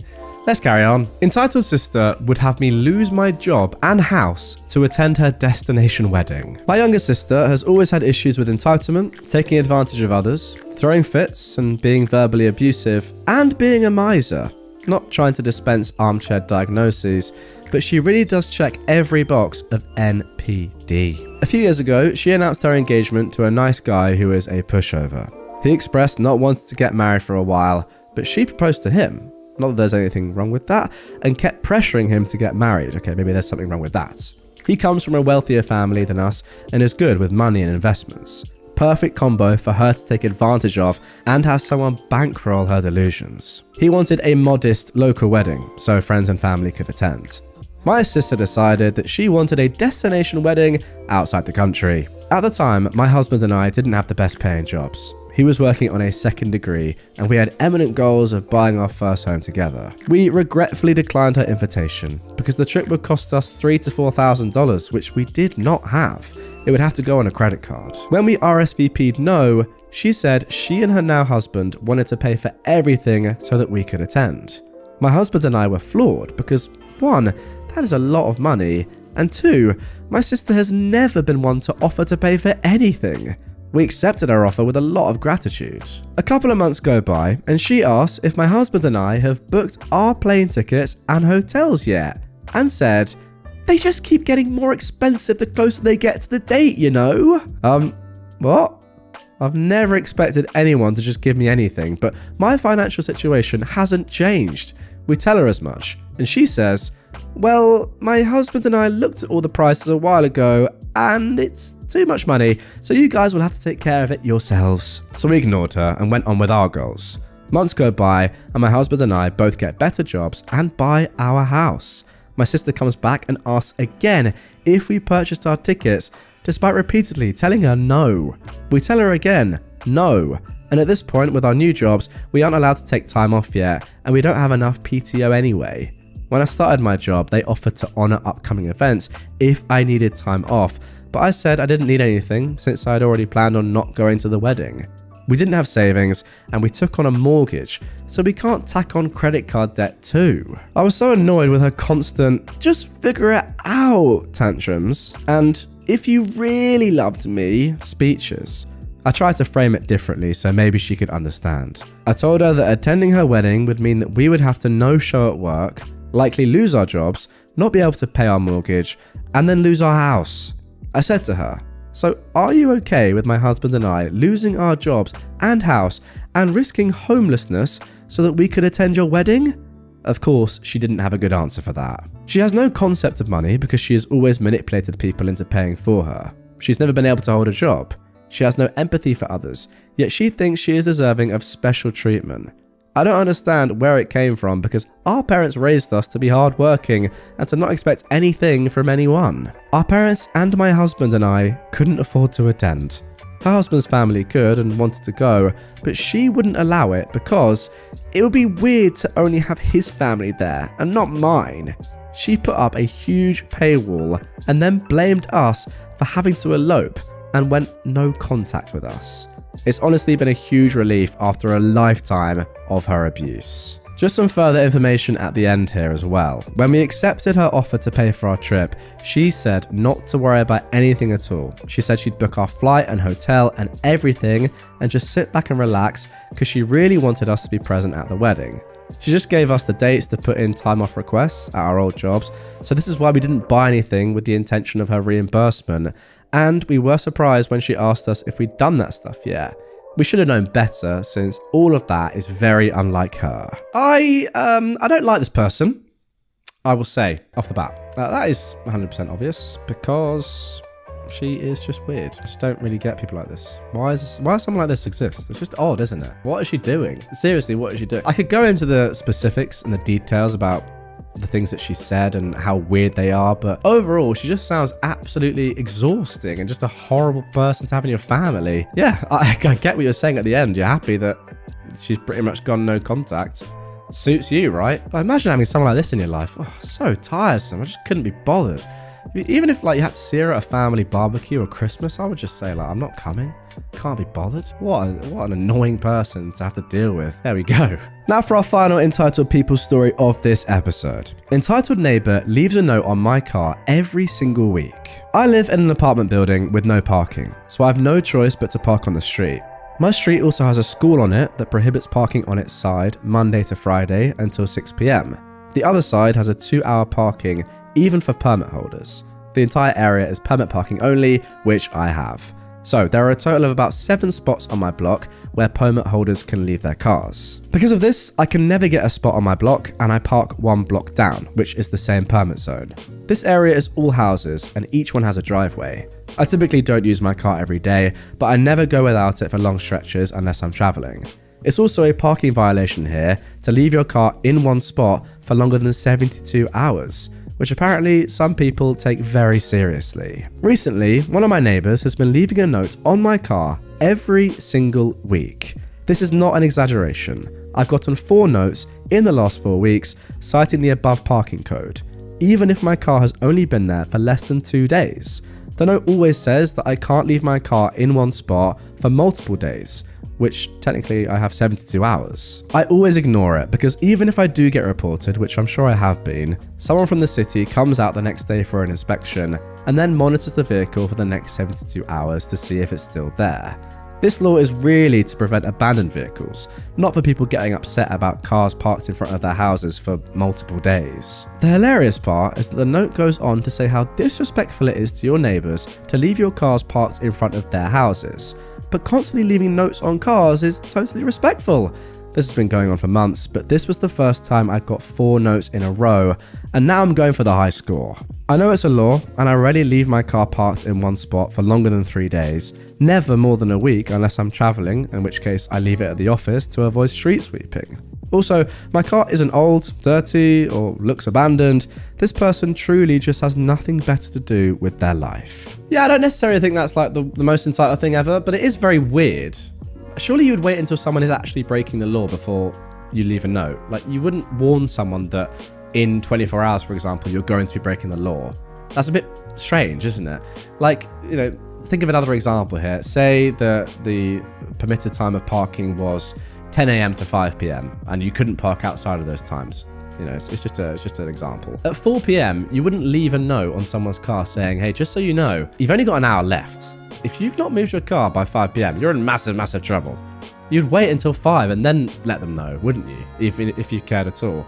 It's a bit weird to do it preemptively, especially like given the actual example that we have here, that they're doing it after 2 days when you still have a whole other day to move your car. And also, as OP said, that's not really the point of the law at all. Like, that's just kind of using it in the wrong way. It's to stop people abandoning cars or leaving it there for weeks, I imagine. It's just very, very strange. And yeah, it does come across as someone that does have nothing better to do in their lives. I get it. It's not ideal having other people park in front of your house, but you have a driveway. So therefore, you can always park because it's your driveway. I don't really see what the problem is. And again, it can't be an eyesore because OP said that their car's pretty nice. I think this person is just a little bit, yeah, entitled, for want of a more appropriate word, but really that is what it is. It's weird. It's a weird thing to do. I would say maybe just have a little bit of caution, because if they're leaving notes in your car and they're doing it every single week for literally no reason, then they could cause damage to your car in future for no reason as well. I'm just thinking, like, if they're getting this angry over this and you're going to keep doing it, of course, because you're well within your rights to do so, just be warned that they could step it up a level. So maybe, I mean, maybe you already have a dash cam, but yeah, maybe invest in a little dash cam for your car, just in case the worst happens. My mother-in-law photoshopped my husband's nose on our wedding pictures. How do I tell him? I am a 27-year-old woman, and I've been with my husband, who is 29, for 7 years. I remember that early in our relationship, one of the first things he expressed insecurity about was his nose, specifically about its width. He never wanted surgery, but he thinks that his nose is too big for his face. I never thought that true, and for a long time, I wondered where he'd gotten that idea from. Then I met his mother, and all my doubts went out the window. I don't hate her, but the woman complains about everything, and she seems particularly interested in criticizing her sons. Barely anything about my husband or his older brother is good enough for her. And if it is, she is quick to imply they don't deserve it. According to my brother-in-law, that behavior didn't start until my father-in-law passed about 8 years ago, so they don't usually hold it against her. But to me, it seems like she legitimately doesn't want her children to be happy. Most times that we talk to her, my husband ends up devastated. She constantly complains about me, his job, our apartment, and his appearance. She has, on more than one occasion, suggested that he get a nose job. That tends to upset him, so I always try to shut that down as quickly as possible. We got married in early May. The photos were ready about 2 months later, and we created a shared album on Google Photos for our friends and family, including, of course, my mother-in-law. I got pregnant during our honeymoon. Can't recommend Dubrovnik enough, and I'm now 24 weeks along. We've had problems with my mother-in-law concerning my pregnancy. We're having a boy, and she had a breakdown because she wanted a girl that forced us to put her on an info diet. That was 2 months ago, and she has since improved her behavior. Because of that, we said yes when she invited us to go to a mall near her place to shop for baby clothes last Saturday. My husband had an emergency at work and ended up not coming, but we still managed to have a good time. When we were done, she invited me back to her place. I hadn't been there in a while, and I quickly saw that she'd gotten some of our wedding pictures up on the wall. I instantly noticed something was wrong with them, but I couldn't pinpoint what it was yet. My mother-in-law saw what I was looking at and proudly announced that she'd gotten someone to fix his nose. In other words, she gave her son a Photoshop nose job on his wedding pictures. I could not believe it. I never thought she'd stoop so low. It wasn't even a good nose job. It was so bad that my husband's face didn't look real. He looked like a Ken doll, and not in the hot Ryan Gosling way. My mother-in-law must have seen how mad I got because she instantly tried to defend herself. She tried to make the point that her son deserved to look his best on his wedding day, and I should have convinced him to get the real nose job before our ceremony. I made up an excuse to leave, but I could tell she knew the real reason. She's been calling and texting me almost every day since. I've been ignoring her, but she's always either apologizing, accusing me of overreacting, or begging me not to tell my husband. I know it seems trivial, but I am outraged, and the more I think about it, the more disgusted I get. I could never imagine doing something like that to my child. I haven't told my husband yet, mostly because we've both been busy with work this week, but also because I have no idea how to. His mother was finally starting to be a better person around him and his brother, and I know it will break his heart to find out about this. I don't know what to do. I have to tell him, but I can't figure out how. I know he loves his mother, and I don't want to damage whatever relationship they still have. My mother-in-law also mentioned she intended to send the improved pictures to some of her relatives, so I've got to find a way to shut that down. So, how can I tell my husband that his mother photoshopped his face on our wedding pictures? More importantly, what would be the most peaceful way to do it? Wow, what a start to the episode. I mean, that is just an unbelievable story. I've never heard anything like this. That is incredible. Now, I will say off the bat, it's very sad that your father passed away, and I completely understand why, OP, your husband and his brother have kind of given their mum a pass for a number of years, because, you know, a death in the family like that is completely tragic, and it could, and, you know, probably would lead to some unexpected and strange behavior. However, it has now been 8 years, and she's still being horribly and horrifically abusive. This is insane. I mean, the fact of the matter is, you have to tell him, and there's not going to be a peaceful way of doing it. You have to tell him the facts. He deserves to know. Yes, you don't want him to fall out with his mum, but if someone is doing this to your husband, I don't care who it is, it's literally incredible. Like, that is mad. You've got to tell him. He's not going to like it. Who knows what the repercussions and consequences might be, but that's for him and you and, his mum to deal with. Absolutely unbelievable. I've never heard of anything like this. Just incredible. Guys, comment down below. What do you think OP and her husband should do in regard to the pictures, and also just his mum in general? For me, I'd say you're not allowed to have those pictures up. It's disgusting. Either you have the real pictures up, or I'm not going to talk to you again. And I understand it's easy for me to say as this is not my mum and it's not my family, but I'd be very tempted to put that sort of ultimatum in place. Once again, what a start to the episode. Unbelievable. Let's carry on. Now for our next Entitled Parents story. Entitled Dad called the police on me for sitting in a pool. This just happened today and I'm so mad. I am a 28-year-old man and I'm autistic, and I just wanted to spend some time relaxing in our local swimming pool. I had black goggles and I like to swim underwater. I also like to simply rest against the poolside and chill. Also, I was the only adult male without any children in this pool, which is clearly for everyone to use. Shallow at one end, deep at the other, etc. I'm just resting by the poolside when a manager, not even a lifeguard, a manager, comes over to me and tells me my presence and behavior is making someone uncomfortable. He explained that somebody had complained that me diving underwater and simply sitting by the side of the pool was apparently unacceptable because I was apparently doing this to peep on children. He told me this in a non-accusatory tone and seemed to sound as confused as me about this. Okay, well that's good at least. At first, I thought I was upsetting some over-worried parent, and being a parent myself, I felt horrible. I explained that I was just relaxing by the poolside. I offered to take off my goggles to put them at ease, and I even wanted to apologize to this person. The manager seemed to accept this and presumably went back to the parent to let them know I was sorry for upsetting them. About 10 minutes passed and the manager was back, telling me the police had arrived. I was shocked and asked if it was about me. The manager said yes and that they wanted to talk to me. This is when I meet the entitled dad for the first time. Big guy, maybe early to mid-30s and pretty buff looking. This is the only time he spoke to me, and all he said was, "You better go quietly or I'll tell everyone here you're a pedophile." He walked away before I could reply, and the manager led me out the pool. I felt tempted to flip this Kevin the Bird as I walked by, but I kept my cool and just left. I get to the locker rooms and 2 policewomen were waiting. Fortunately for me, they were really nice and friendly with me the whole time.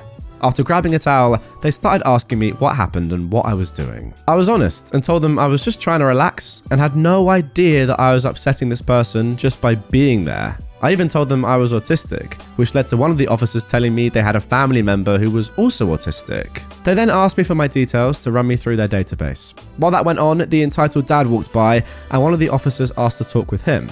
He agreed and they went elsewhere. I got changed back into my clothes, and as I was coming out of the changing room, the entitled dad was in my way with his back to me. I couldn't quite hear what he was saying over the other people in the room, but I did hear him rather loudly order his kids to stay put while he went to get changed. He walked off without seeing me and I left the locker room. The police stayed with me in the lobby until their database came back. Of course it came back that I had no history of crime, and the gym staff had told the officers that I had no history of disturbing other people, and I was free to go. However, the entitled dad was hanging around near the back of the lobby watching me. The police saw this too and offered to give me a ride home since I'd walked to the gym. I accepted since I was pretty shell-shocked by the whole ordeal, and I was worried that this guy would try something on my way home. In all, this was a really scary experience, and I'm still shaking typing this. I'm just glad the manager and the police were professional enough to let me speak my piece. I should mention there were other parents in the pool who didn't care about my presence. Another dad and his kids were playing right next to me, and he didn't care. Now, good news on this one is that we do have an update. I went back to the gym today to see if the same manager was on duty. Thankfully he was, and he took me aside to explain his perspective on things. I'll call him Mike. Apparently, that Kevin seemed to be trouble from the start, being very irate with Mike as well as other staff members. The only reason it wasn't the lifeguards dealing with him was because they were scared of him. Being 17, 18 years old, this guy was an early 30s looking buff man. Even Mike, roughly the same age as the Kevin, was concerned with his behavior, thinking if he got near me, we'd end up throwing hands. When Mike first told him that I'd offered to leave my goggles off so I wouldn't dive underwater, that apparently wasn't good enough. Then, when the police arrived, Mike had actually just told them he was concerned for my safety, nothing about the pedo accusation.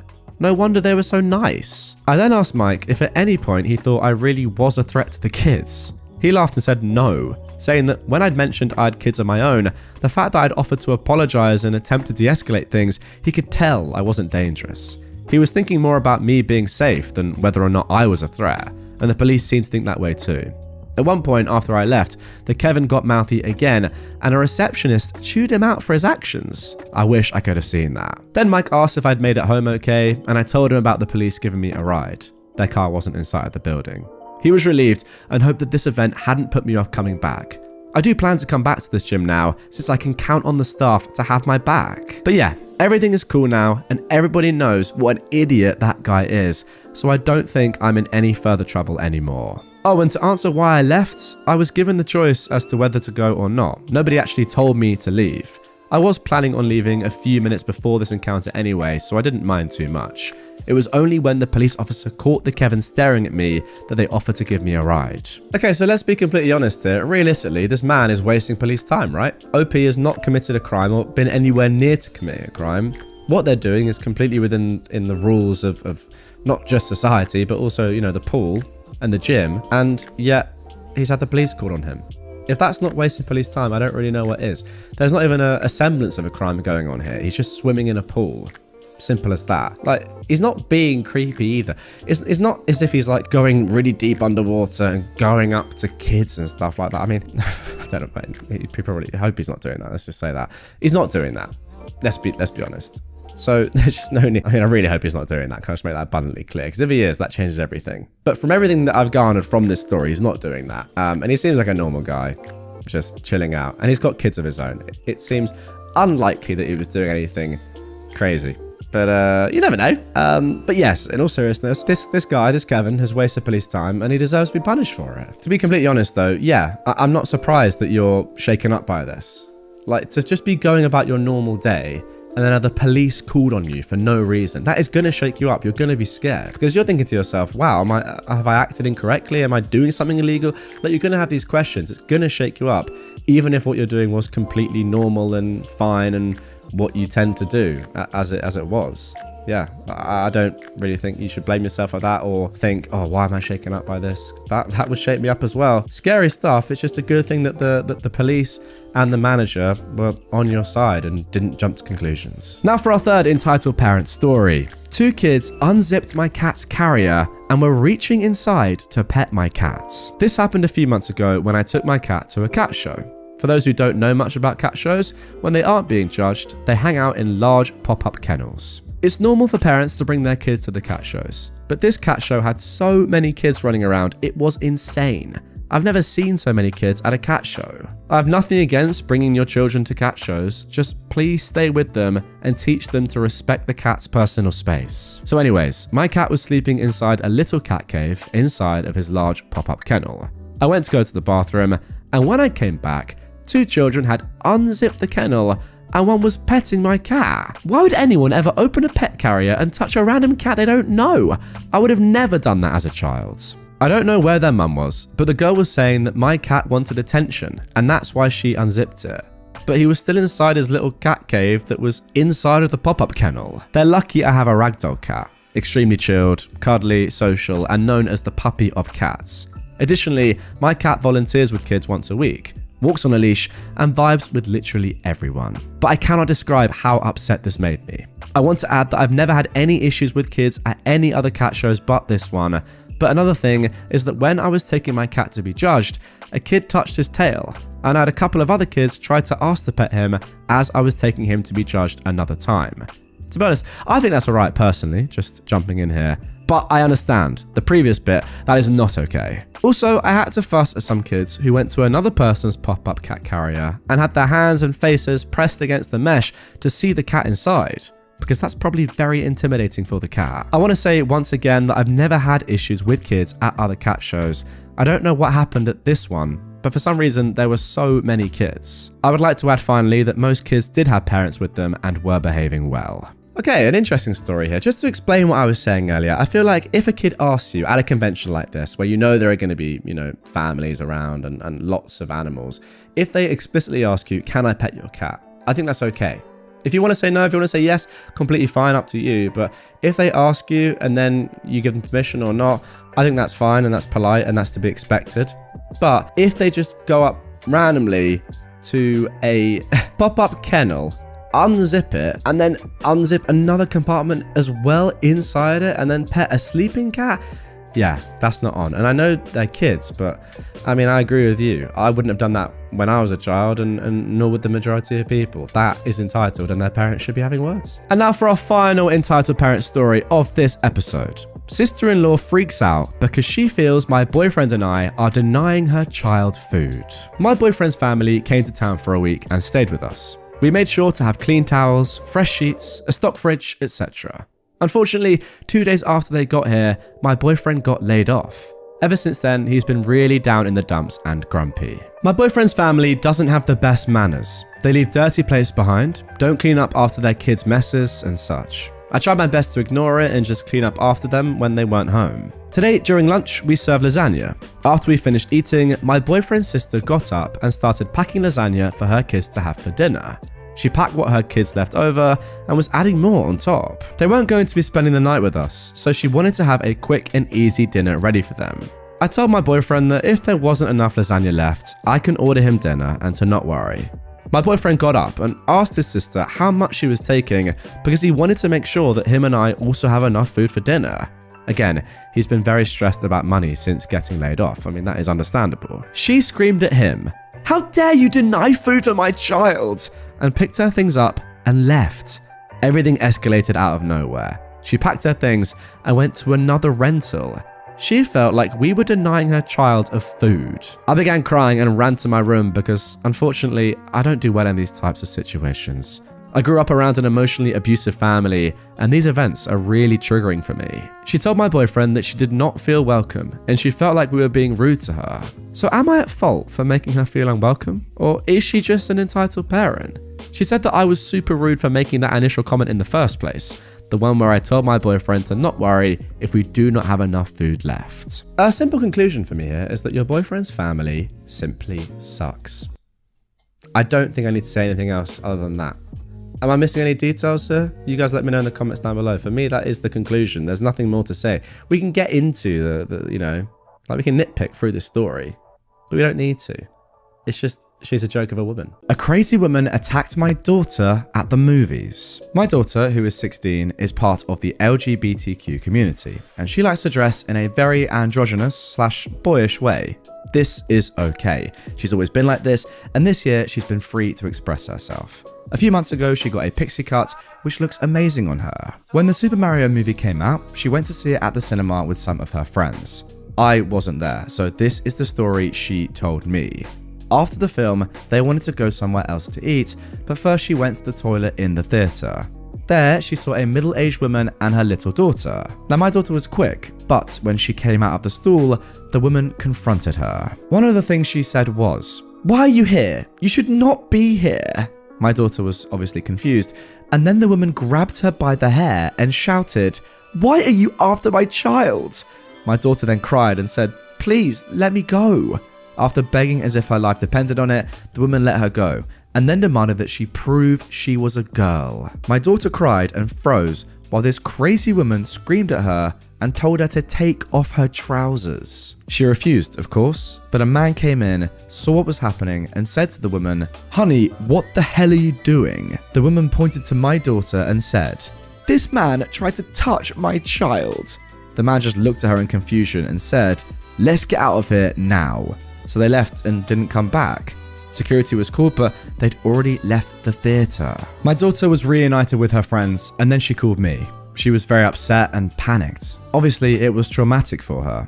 We're still working on it, but she's been very quiet in therapy. The days after that, she tried to dress as feminine as possible. She almost looked like Barbie, but I could tell she was miserable and hated every minute of it.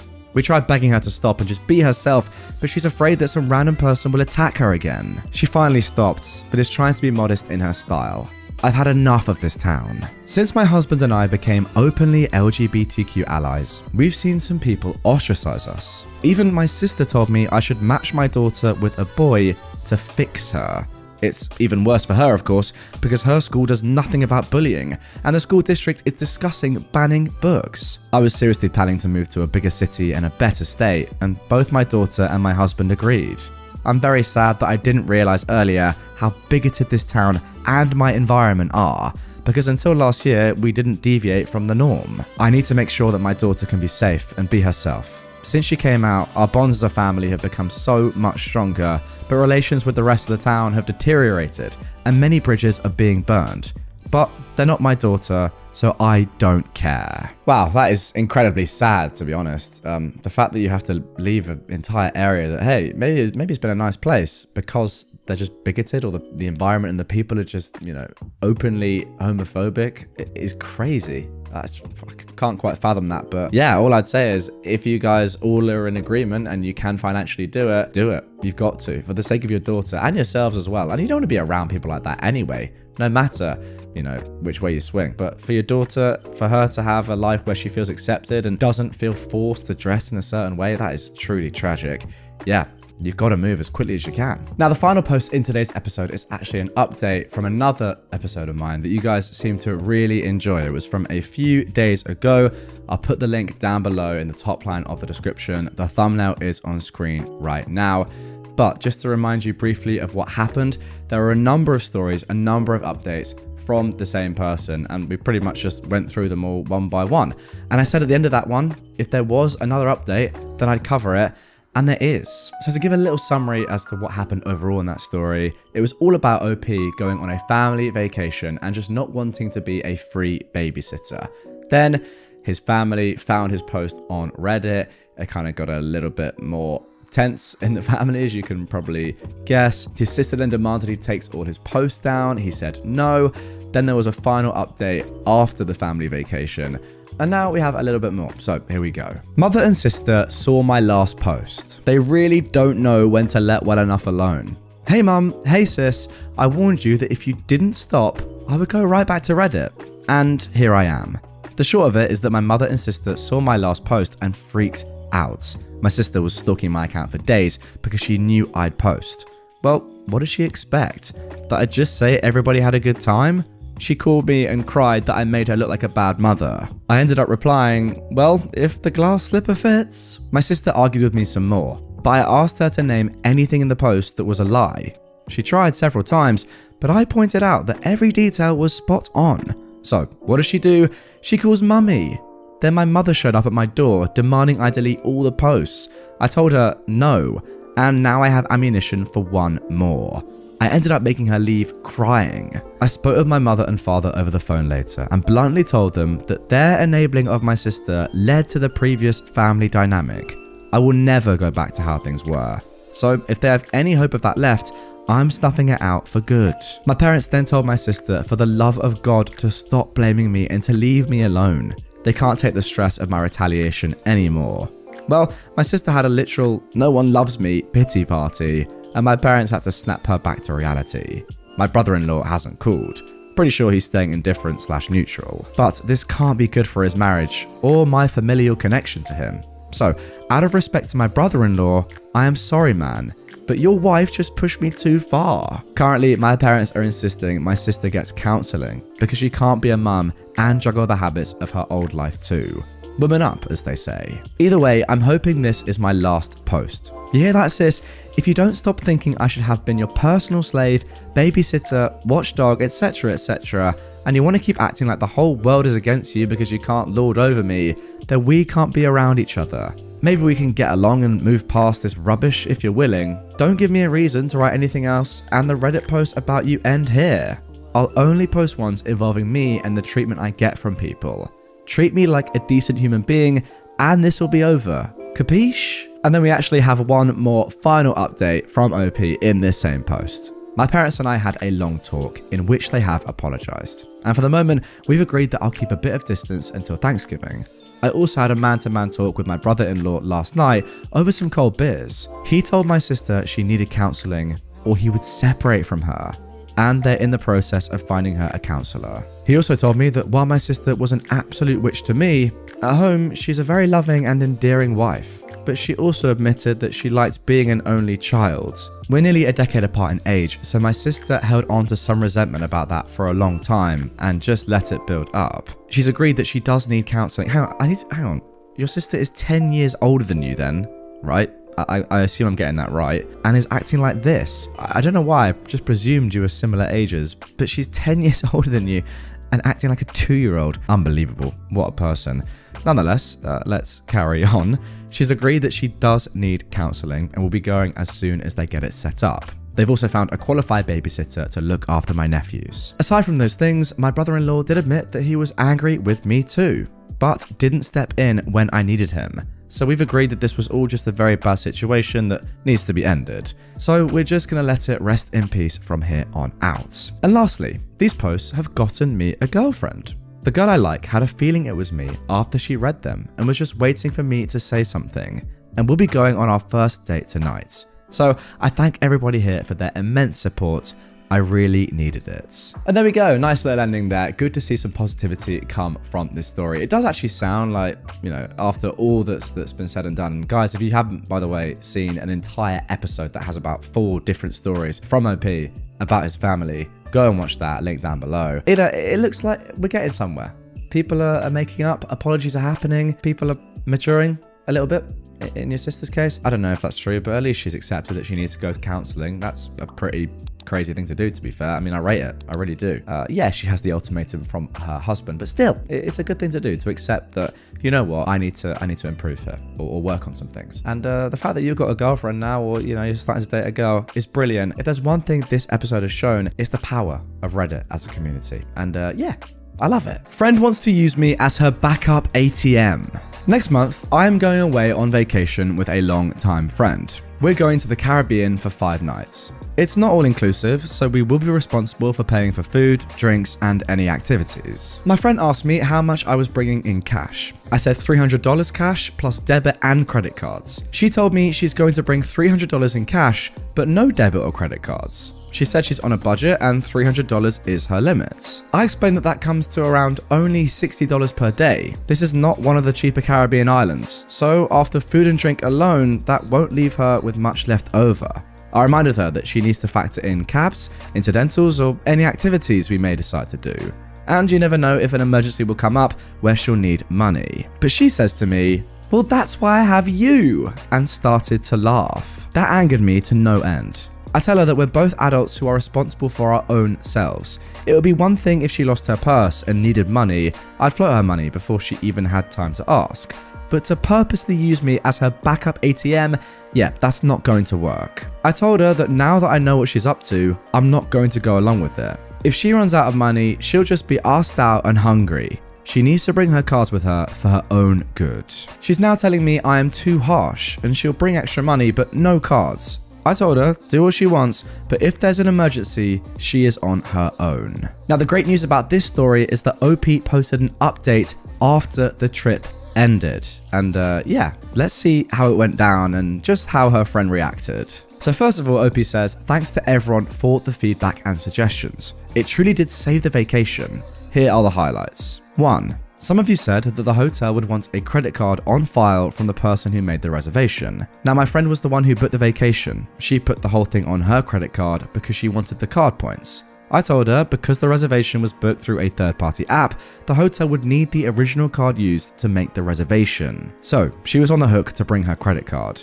I've got no idea if that is true or not, but it sounded good based on what you guys commented. She wasn't happy that her own greed got her, but at least she brought a credit card. Secondly, others mentioned that she was going to sulk, and sulk she did.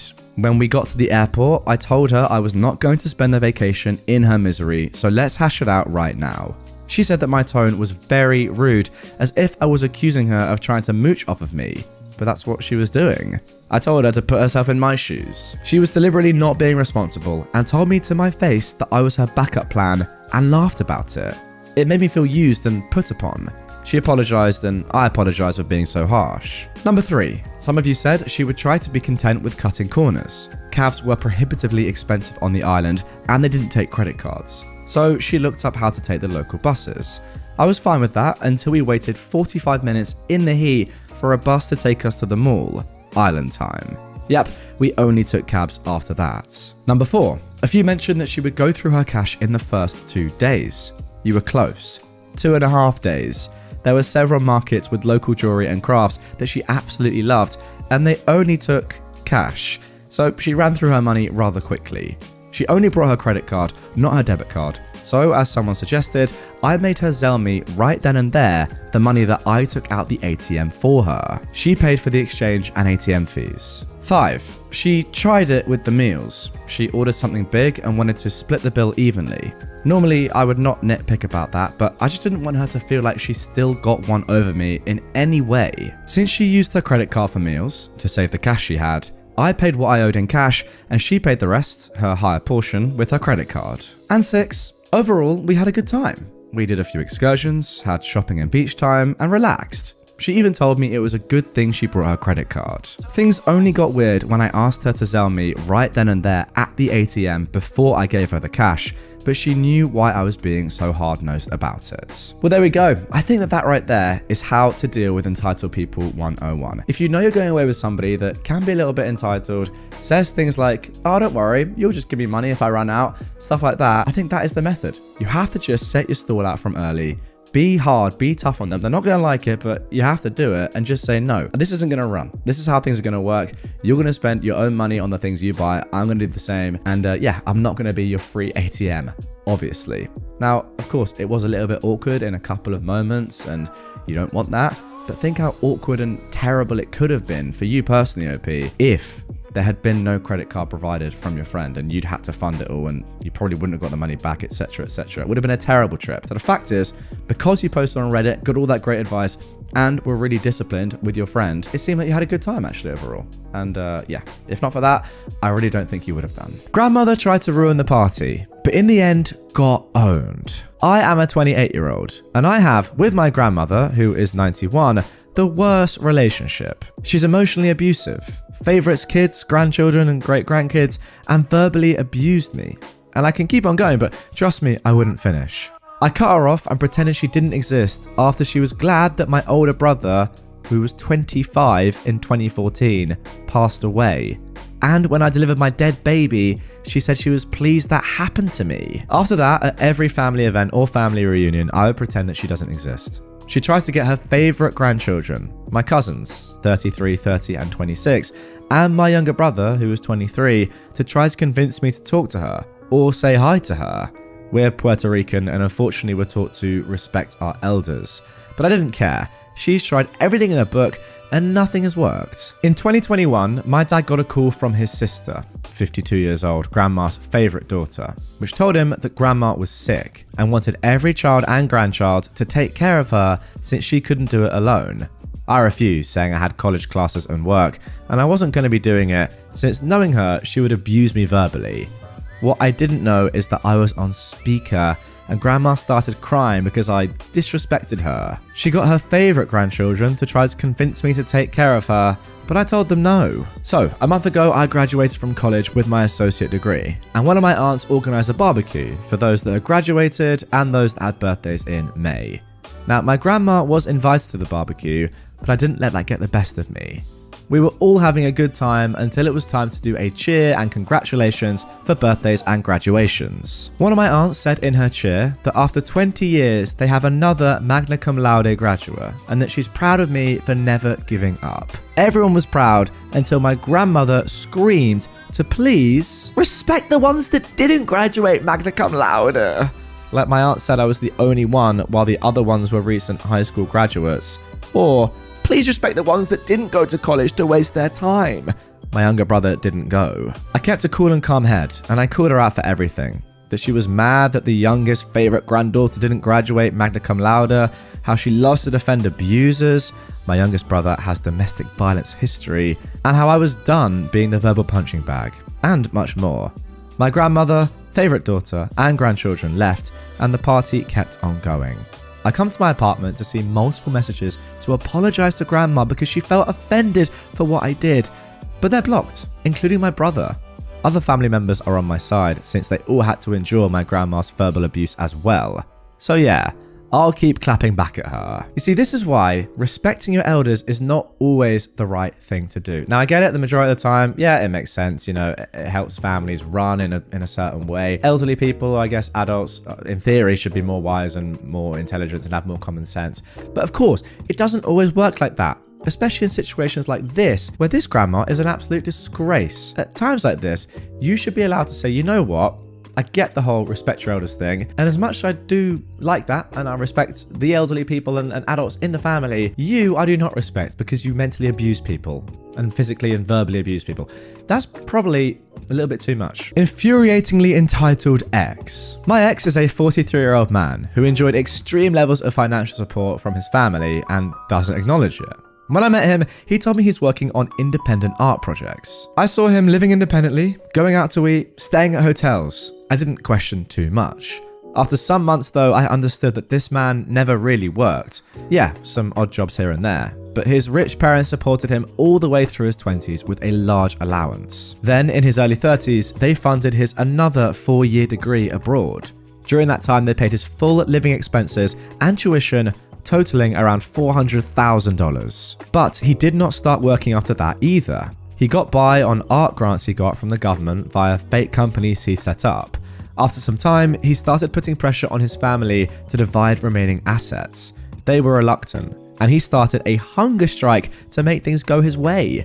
He got another $150,000 or so from his family as a result. During the following 2 to 3 years, he spent it all on his projects. I met him during that time and didn't have a full context. During that time, he cut contact with his family and wrote a scathing memoir ebook that he distributed to all family members. The ebook psychoanalyzes everyone in the family, says that he hates his mother, etc.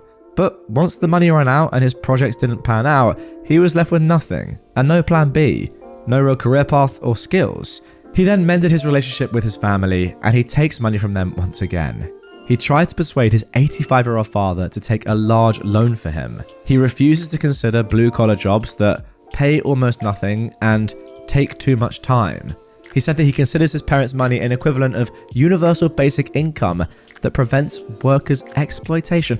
How has he got to that conclusion? Additionally, he tried to persuade me to take a loan for him during our relationship. He also tried to persuade me to give him various kinds of jobs that he could get paid for, like being my assistant. I broke up with him because I'm a self-made person who fought hard for financial stability, and he was not only not self-sufficient, but more than happy to get by exploiting others. He also frequently flew into rage on random occasions.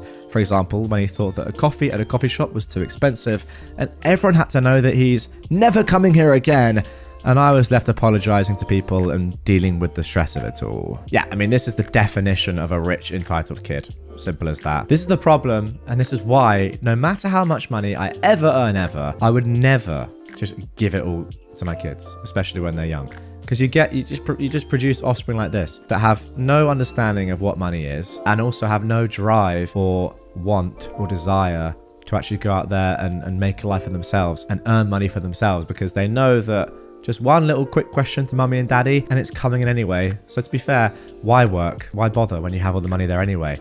That ultimately, I'm not gonna lie, is the fault of the parents as much as it is the kid and this guy now, your ex, for being entitled in the first place. One of the comments says, "You dodged a bullet. A hobosexual with a trust fund is still a hobosexual. And with entitlement issues and a bad temper to boot him." Hobosexual is a crazy word, but it works so well for this bloke, and I agree, boot him. And now for our final entitled people story of this episode. My entitled sister tries to get my brother to lie about her hitting me to get out of trouble, but my little bro had my back. For a little background, my little brother is on the autism spectrum, but he always likes to help people when he learns a useful skill. On this fateful day, it was no different. It was his turn to do our laundry since we share a room, and he takes care of it while I'm busy, as I mentioned earlier. He discovered that my sister's clothes were still in the washer instead of being in the dryer, as a responsible person would have done.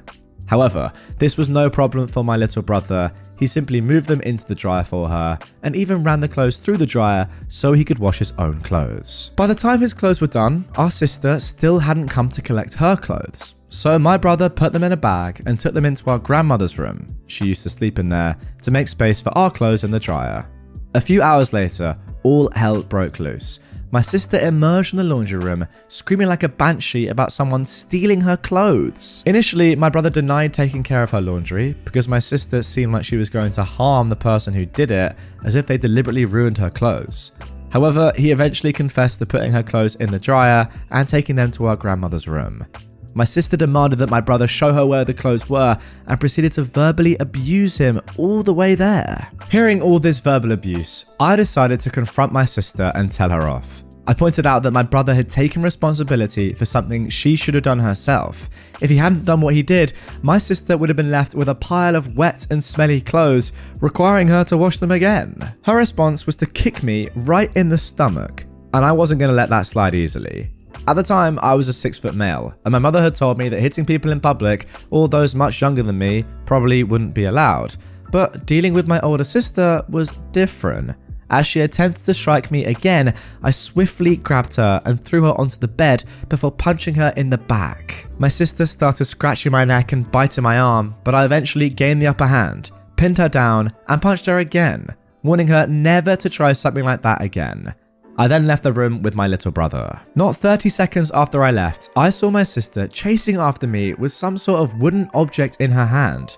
I quickly turned around and ducked, but she threw it straight at the back of my head, causing it to break. The object she threw, not my head. My grandma witnessed this, and my father heard the crack, immediately rushing downstairs to see what had happened.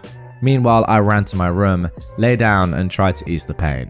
When I came back out, my sister was in tears, and my father, mother, and grandmother were all trying to find out why she did this. She kept insisting that I had hit her, which was true, yet my mum argued that most of the time I wouldn't have hit her if she hadn't struck me first. Then my sister turned to my little brother and asked him to tell them what happened, likely hoping that he would lie and that she would reward him later. But he didn't. My brother said that my sister had been bullying him, and I'd come to defend him before she kicked me. Seeing the fear in her eyes and the rest of the family converging on her like a pack of wolves made every second of sharing a room with my younger brother worthwhile. When I was 15, my mum demanded access to my Facebook account to write this post about herself. Thank you, Mum, for all you do for me. You have and always will be the most important person to us. Today, I appreciate you now more than ever, and we're so lucky to have you for a mum. You mean more to us than you'll ever know, and you're all we'll ever need by our side. We love you so much. Hold your head high because you are our hero. In capital letters. Actually unbelievable. What is she after here? Validation from her children's friends online? Actually insane. Welcome to r/insane parents. If you want more crazy parents hacking into their kids' Facebook accounts to write nice posts about themselves, then stick around. Here we go. I saw your Spotify last night. You listened to Back to the USSR. Please, tell me my daughter isn't a communist. It isn't right. Mum? It's a Beatles song. Lol. Fine. Traitor! Traitor to what? The song's not even meant to be political. Oh, I guess the Beatles were traitors too then. Wait, what do you mean? The Beatles are English, not American. No, they were American. Okay. Now, I thought it was bad enough, but now you've just completely got their nationalities wrong. No, Mum, they were literally an English rock band. Stop it! You're being disrespectful. I was alive when the Beatles were together. You weren't. Oh, so dumb. The Beatles broke up in 1974. You were born in 1980. Fine, if you want to be disrespectful and rude like that, don't come back home this summer. Don't call your sister either. I doubt she'll respond. And then, Spawn Points has notifications silenced. I don't know what's worse, your mother in general, or the fact that you've called her contact Spawn Points. I opened a new savings account so my mum could no longer have access, and this was her reaction. Hey, smartass, you took out more money in your savings account than you actually have, so you better frickin' fix that immediately, because I shouldn't be charged for your frickin' overdraft. Maybe next time look to see how much money you have before withdrawing. And if you're withdrawing the whole thing, I want my name off the account. I'm not getting frickin' charged for a savings account with no balance in it. You have 24 hours to fix this before it gets ugly. Just so you know, we're done. And stay away from my kids. Do not threaten me. You are stealing money from me. If anyone is doing anything criminal-like, it's you, smart ass. You are all about honesty until it works out against you. That is my money that you and my dad set up for me. You put it into my account, therefore making it mine. I will include this screenshot as well, where you mention how it is my account and not yours, just in case you're confused on that. That money was gifted to me. Criminals are the ones that threaten people to get them to comply to their demands. Do not message me if you cannot speak to me appropriately and with respect. Gotta say, well done. That is how you deal with an entitled parent. Since I'm already pretty upset, I never buy her new shoes. Usually, I can find some nice hand-me-downs through our Buy Nothing group, or she gets some when she goes to Cali. Well, about 6 weeks ago, I bought her 3 pairs from Walmart. Brand new. A pair of nice dress shoes for church, a pair of shoes for the pool and general outside summer play, and a pair of tennis shoes. These tennis shoes destroyed in less than 2 months. I spent around $50 on shoes for her. Won't do that again.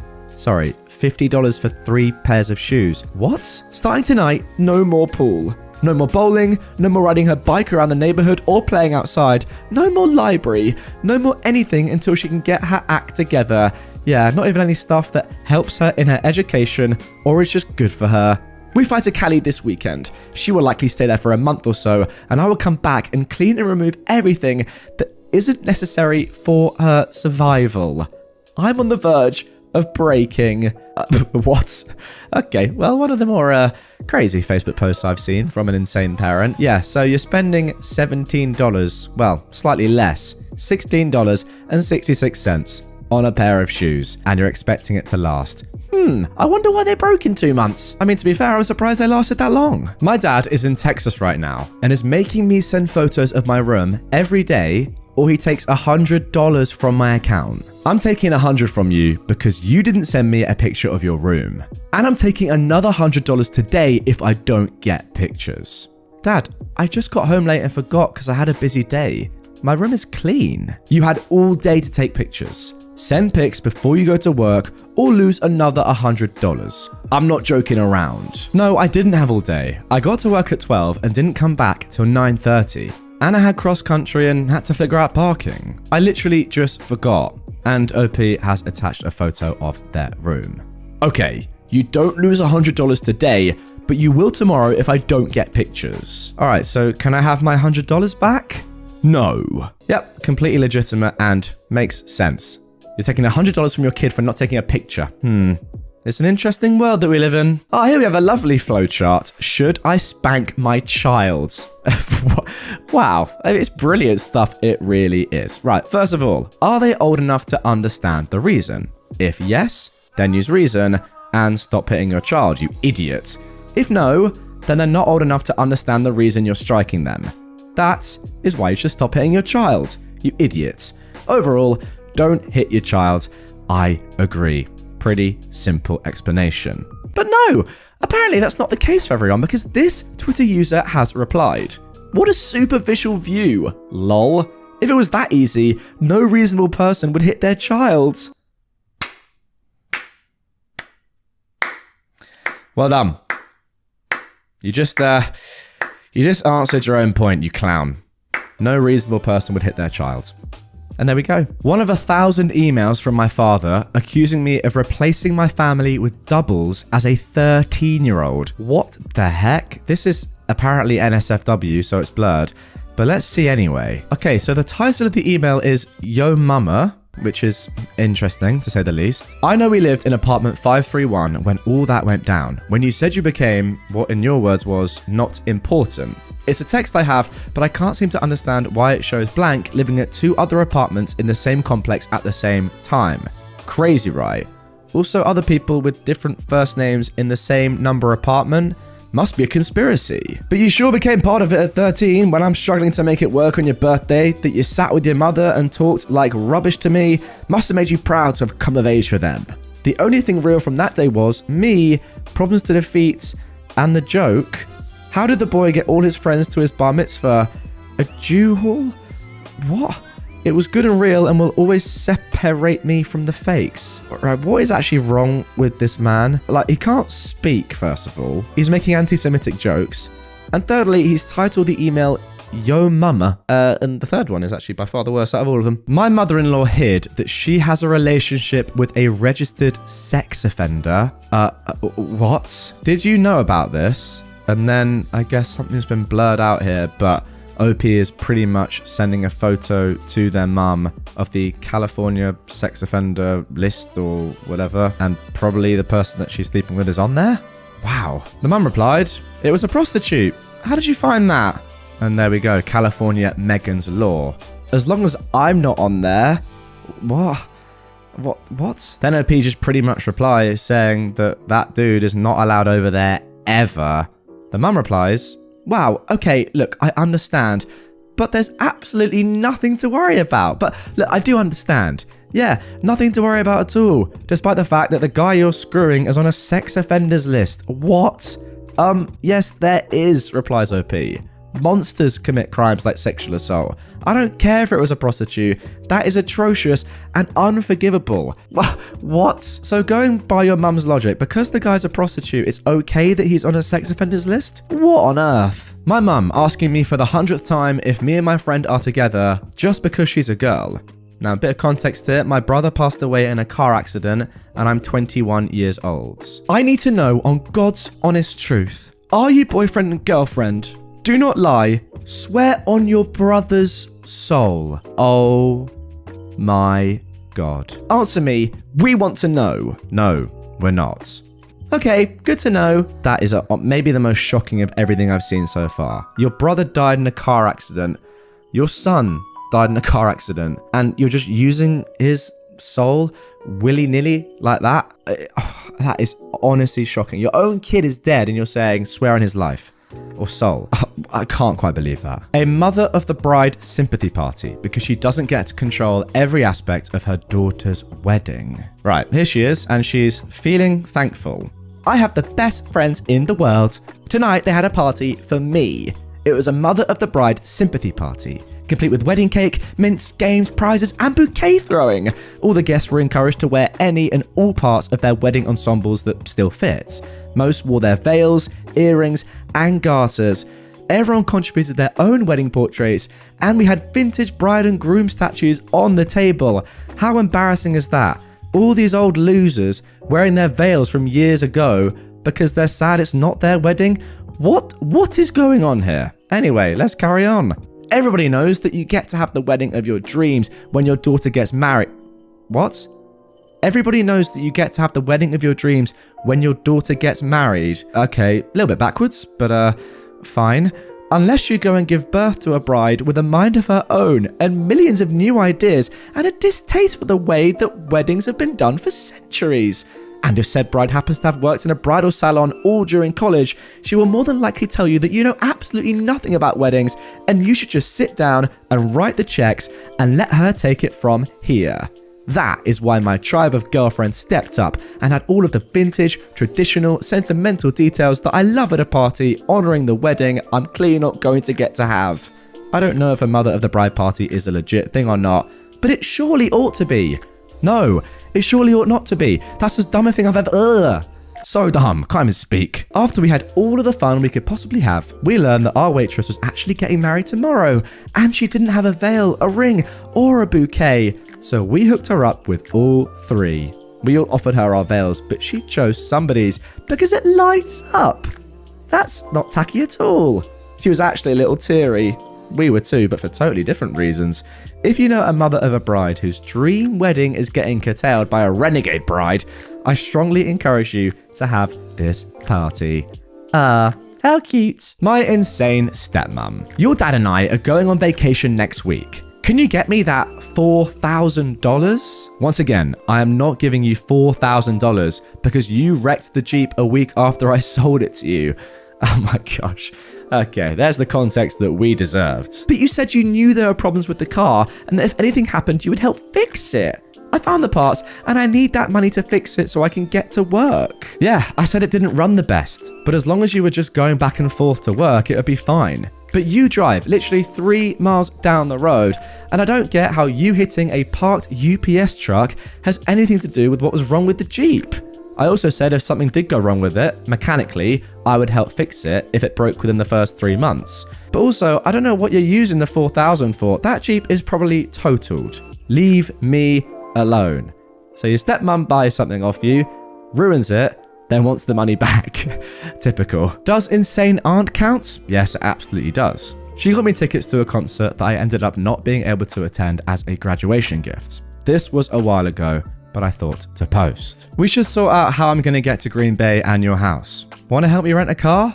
I'll pay for it. They just don't rent to many people under 20. Oh, I guess I bought you a bad gift. Not at all. Thank you. You were not honest with me. Wait, what do you mean? No car. Thank you. I guess I made a mistake.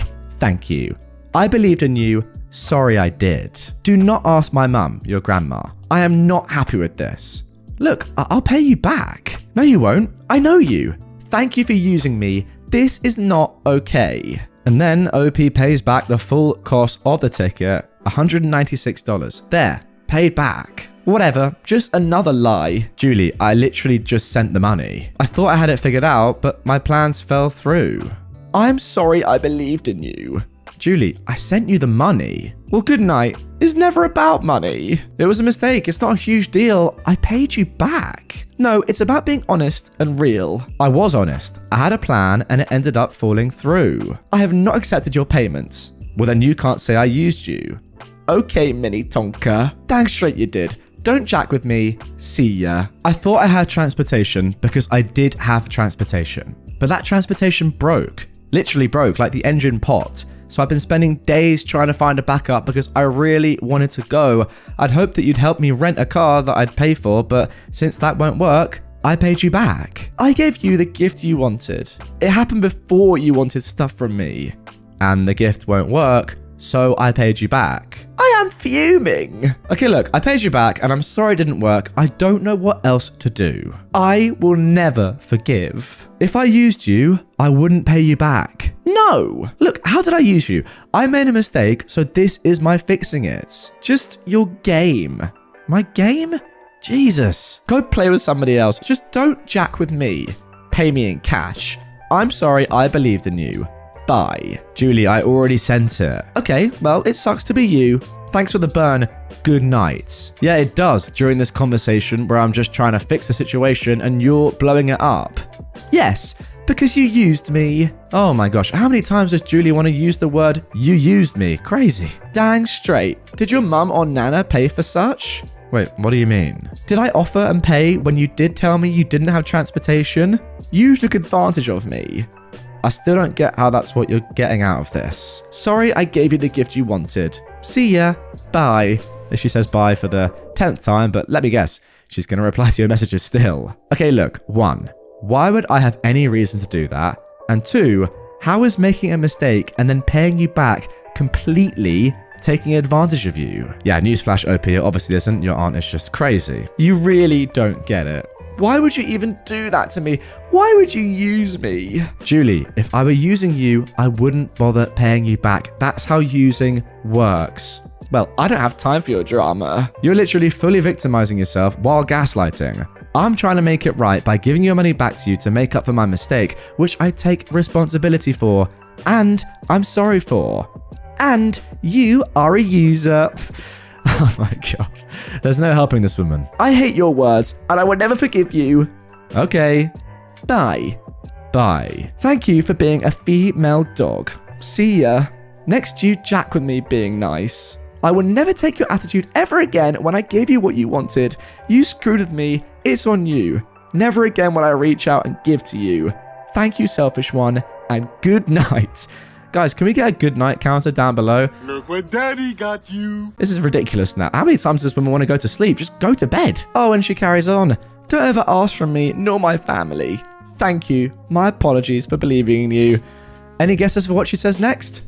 Good night. Oh, but actually, a day later, we get this from Aunt Julie. This is surprising. Hi. My sincere apologies for being a total jerk, as that wasn't my intention. Long demanding weeks with the job, but that still is no excuse for my bad reactions. Wait, what? She's actually apologizing? I can't believe it. I want you to go to that concert if you still want to, as I've been brainstorming how to get you a vehicle. Please let me know if you still want to go or not. Thank you, and sorry again to be a pain in the butt. Oh my goodness me, I can't believe it. Salvation? At last? I am sorry. It's not true. That's impossible. I mean, personally, I never thought I'd see the day. Can you believe it? This person was literally the most insane of the entire episode, and yet she's apologizing. Wow, what a day.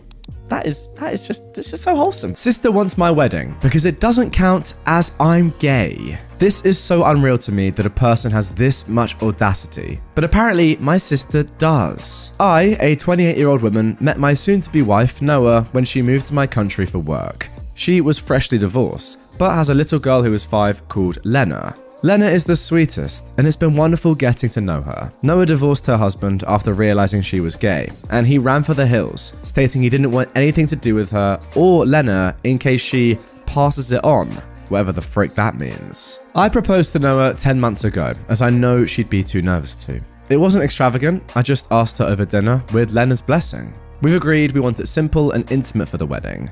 Her first wedding was big and she hated it, so just family and close friends. My parents have offered to give us some money to help towards it, even though we've reassured them it isn't going to be a big affair. But they wanted Lena to get a pretty flower girl dress and wanted to pay for my dress and whatever Noah will wear, probably a suit. Enter my entitled younger sister Kate, who acts like she and her boyfriend are engaged, but he's too scared to actually ask her. She's the golden child, spoilt and gets whatever she wishes. She's made some remarks about Noah already having a child and being a divorcee, but I told her to lose the ignorance.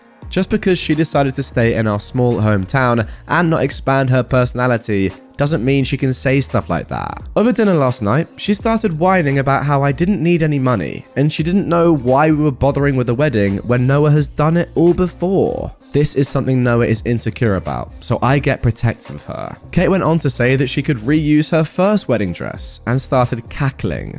Her boyfriend looked embarrassed, and my parents told her to be quieter, but no one said anything else. My parents have come to me and said it made sense to them if they give more money to my sister's wedding fund, as it will be her first and only wedding. They're not even engaged yet. Totally ignoring the fact that I've never been married. I told them to keep all of their money, as it wasn't welcome if they were going to shame my wife and stepdaughter. We are perfectly able to fund it on our own. Well, there we go, guys. What a way to start off today's episode with a little bit of homophobia. I didn't want anything else than that. I mean, that's brilliant. What a start. I thoroughly enjoyed that, as always. But hey, all I'll say is, in all seriousness now, all you can do is do exactly as you are doing. Pay for it yourself. Don't invite any of your family. I mean, the parents, if anything, enabling this behavior, absolutely disgusting. You expect entitled behavior. Sadly, you do, from certain people in the world. You really do. Look, I know it's 2023, but we all know that people are still homophobic out there, you know, racist. People are just horrible. But from your own family, that is really, really mental. I don't really understand how that's possible, but hey, as I said, don't invite any of them.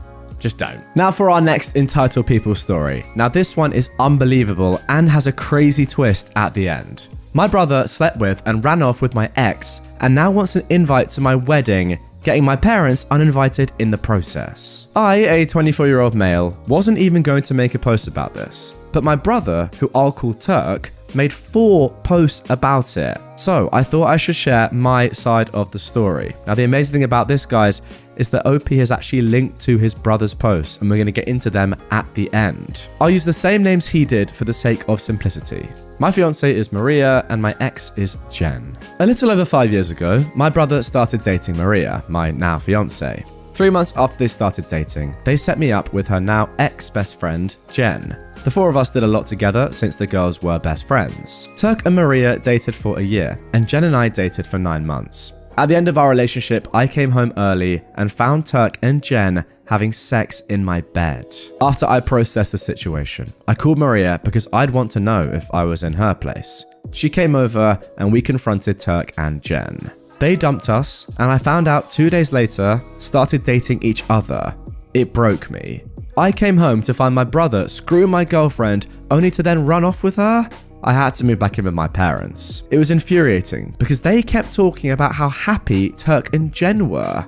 Throughout the next couple of months, Maria and I started talking. We were 2 people in similarly trashy situations, and we found some comfort in each other. So 4 months after we got dumped, Maria and I officially started dating. 6 months after we got dumped, Turk found out that Jen was cheating on him and she left him for another guy. I actually only found this out today from reading Turk's post. Maria would get the occasional message from Turk trying to reconnect, but she ignored him. Anyway, moving on to now. Maria and I are engaged and getting married in September. My parents were invited until my mum called me and threatened to not come if I didn't invite Turk. I told her to not bother coming regardless. In my mother's eyes, Turk can do no wrong. When he screwed and started dating my ex, I told my parents everything he did, and my mum tried defending him. Our relationship isn't the greatest, but it was somewhat decent. After I uninvited my parents, I only uninvited my mum, but my dad texted me and said he's not coming if my mum isn't. Turk blew up my phone trying to get a hold of me. This is the first time he's even tried reaching out to me in 4 years. Like I said before, Turk posted about the situation here on Reddit as well. And apparently my parents told him that Maria and I were getting married, and that started this whole thing of them getting uninvited. He stopped calling me, but he's blowing up my phone with texts, begging me to re-invite my parents and possibly give him an invite. So yeah, I just wanted to get my side out there. Okay, well that's frankly a ridiculous post. And as I said, we're now gonna get into Turk's post. Unbelievably, here we go. Okay guys, so remember that this is the previous OP's brother, Turk, posting on r/amIwrong, a new subreddit, one that I've not heard of. This looks interesting. Who says this: am I wrong for accidentally getting my parents uninvited from my brother's wedding? Back when my ex, Maria, and I were dating, we set my brother, Arthur, up with his ex, Jen, who was Maria's, I guess now ex-best friend. Maria and I dated for about a year, and Arthur and Jen dated for about 9 months. We constantly do things together, since Maria and Jen were best friends. Out of our little group, my personality matched Jen's the most, which led to us getting close. I felt so comfortable around her, and we both had a moment of weakness. We were at a party, and we did the deed. We snuck around for about a week before Arthur and Maria found out. Jen and I decided we'd be better together, so we broke off our relationship and started dating each other. Jen and I dated for about 6 months, and it was amazing until I found out she was cheating on me and she left me for another guy.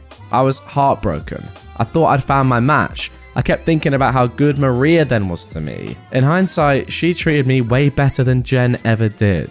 I went to message her to beg her to take me back, but I decided to look at her Instagram pictures first, and that's when I found out that her and Arthur had started dating in the 6 months Jen and I were together. They've been together for 4 years now, and I found out from my parents that they're getting married in September. It hurt so much finding that out. What hurt even more was the fact that I didn't receive an invite. I mean, I know things have happened between us, but Arthur and I are brothers. We're family. When I told my parents I hadn't received an invite, they phoned Arthur and tried to get him to invite me. But all that ended up doing is getting them uninvited. I tried calling Arthur to get them re-invited and to get myself invited, but he didn't answer any of my calls. My parents haven't said anything, but I feel like they're mad at me for getting them uninvited from Arthur's wedding. So, am I wrong for accidentally getting my parents uninvited from my brother's wedding? And there we go. That concludes possibly the weirdest couple of posts that I've read on Reddit in a long time. I mean, back to back, people talking about the same event, just with totally different perspectives. All I can say is the brother, the one that I just read here. But what's wrong with you, my friend? Seriously, what's wrong with you? I mean, everything that you've just written there is just so ridiculous. It's crazy. You deserve everything that you got, and obviously you're not going to be invited to your brother's wedding. And also, it's not even your fault that your parents aren't invited, because that's their actions, right? So yeah, you accidentally got them uninvited, but they chose to side with you over him, even though you're the one that cheated with his girlfriend. I mean, it's just so crazy. Ryan Giggs, anyone? Ryan Giggs. Right then, now moving on to our next Entitled People post. I should have sacrificed myself for her. So I'm not entirely sure if this qualifies as an entitled parent or just someone who's mentally insane, but this just happened a few hours ago, so here goes. I am a 29-year-old man, and I work for a small hardware store in my city. I'm about 6'2", chubby, but still muscular from all the heavy lifting I do for work. Early this morning, me and, we will call her Nancy, who is 49, were at the store before opening to do inventory. It was about an hour before opening, and Nancy went outside to grab something from her car. She came back in a few minutes later at gunpoint with someone walking behind her. Now, I've never been involved in any kind of robbery before, aside from minor shoplifting attempts, so I froze in place. The gunman pointed it at me, telling me to keep my hands visible and to follow them. Nancy was technically the opening manager and therefore had the keys to the store and vault in the back office, so he held me up while she emptied it. He was gone in about 10 minutes, but it felt like an eternity. Our store doesn't have any kind of silent alarm, so once we were sure he was gone, I went and called 911. Now, after I get off the phone, Nancy comes up to me and asks, word for word, "What the frick is wrong with you?" I stare at her completely caught off guard and asked her what she was talking about. She proceeds to rant at me up until the police arrive. To sum up her rant, she basically said I was a pathetic excuse of a man for not protecting a single mother when I was in danger. I asked her what she expected me to do in that situation. She expected me to try and get the gun away from him so he couldn't hurt her. It was around that point that the police arrived to take our statements and ensure that we were okay. My actual boss is on vacation this week, but has given me the next 2 days off. Paid. I love that guy. That is to recover from the shock of the situation, and he said to call him if I need anything. I haven't told him about Nancy's rant yet. I'm still trying to process everything she said to me. Okay, well that is absolutely unbelievable that she said that in that situation, but there is an update to this one as well. Here we go. Hey everyone. Not sure if this is how you do an update, but here goes. I just wanted to start by thanking everyone for the kind words and advice I was given.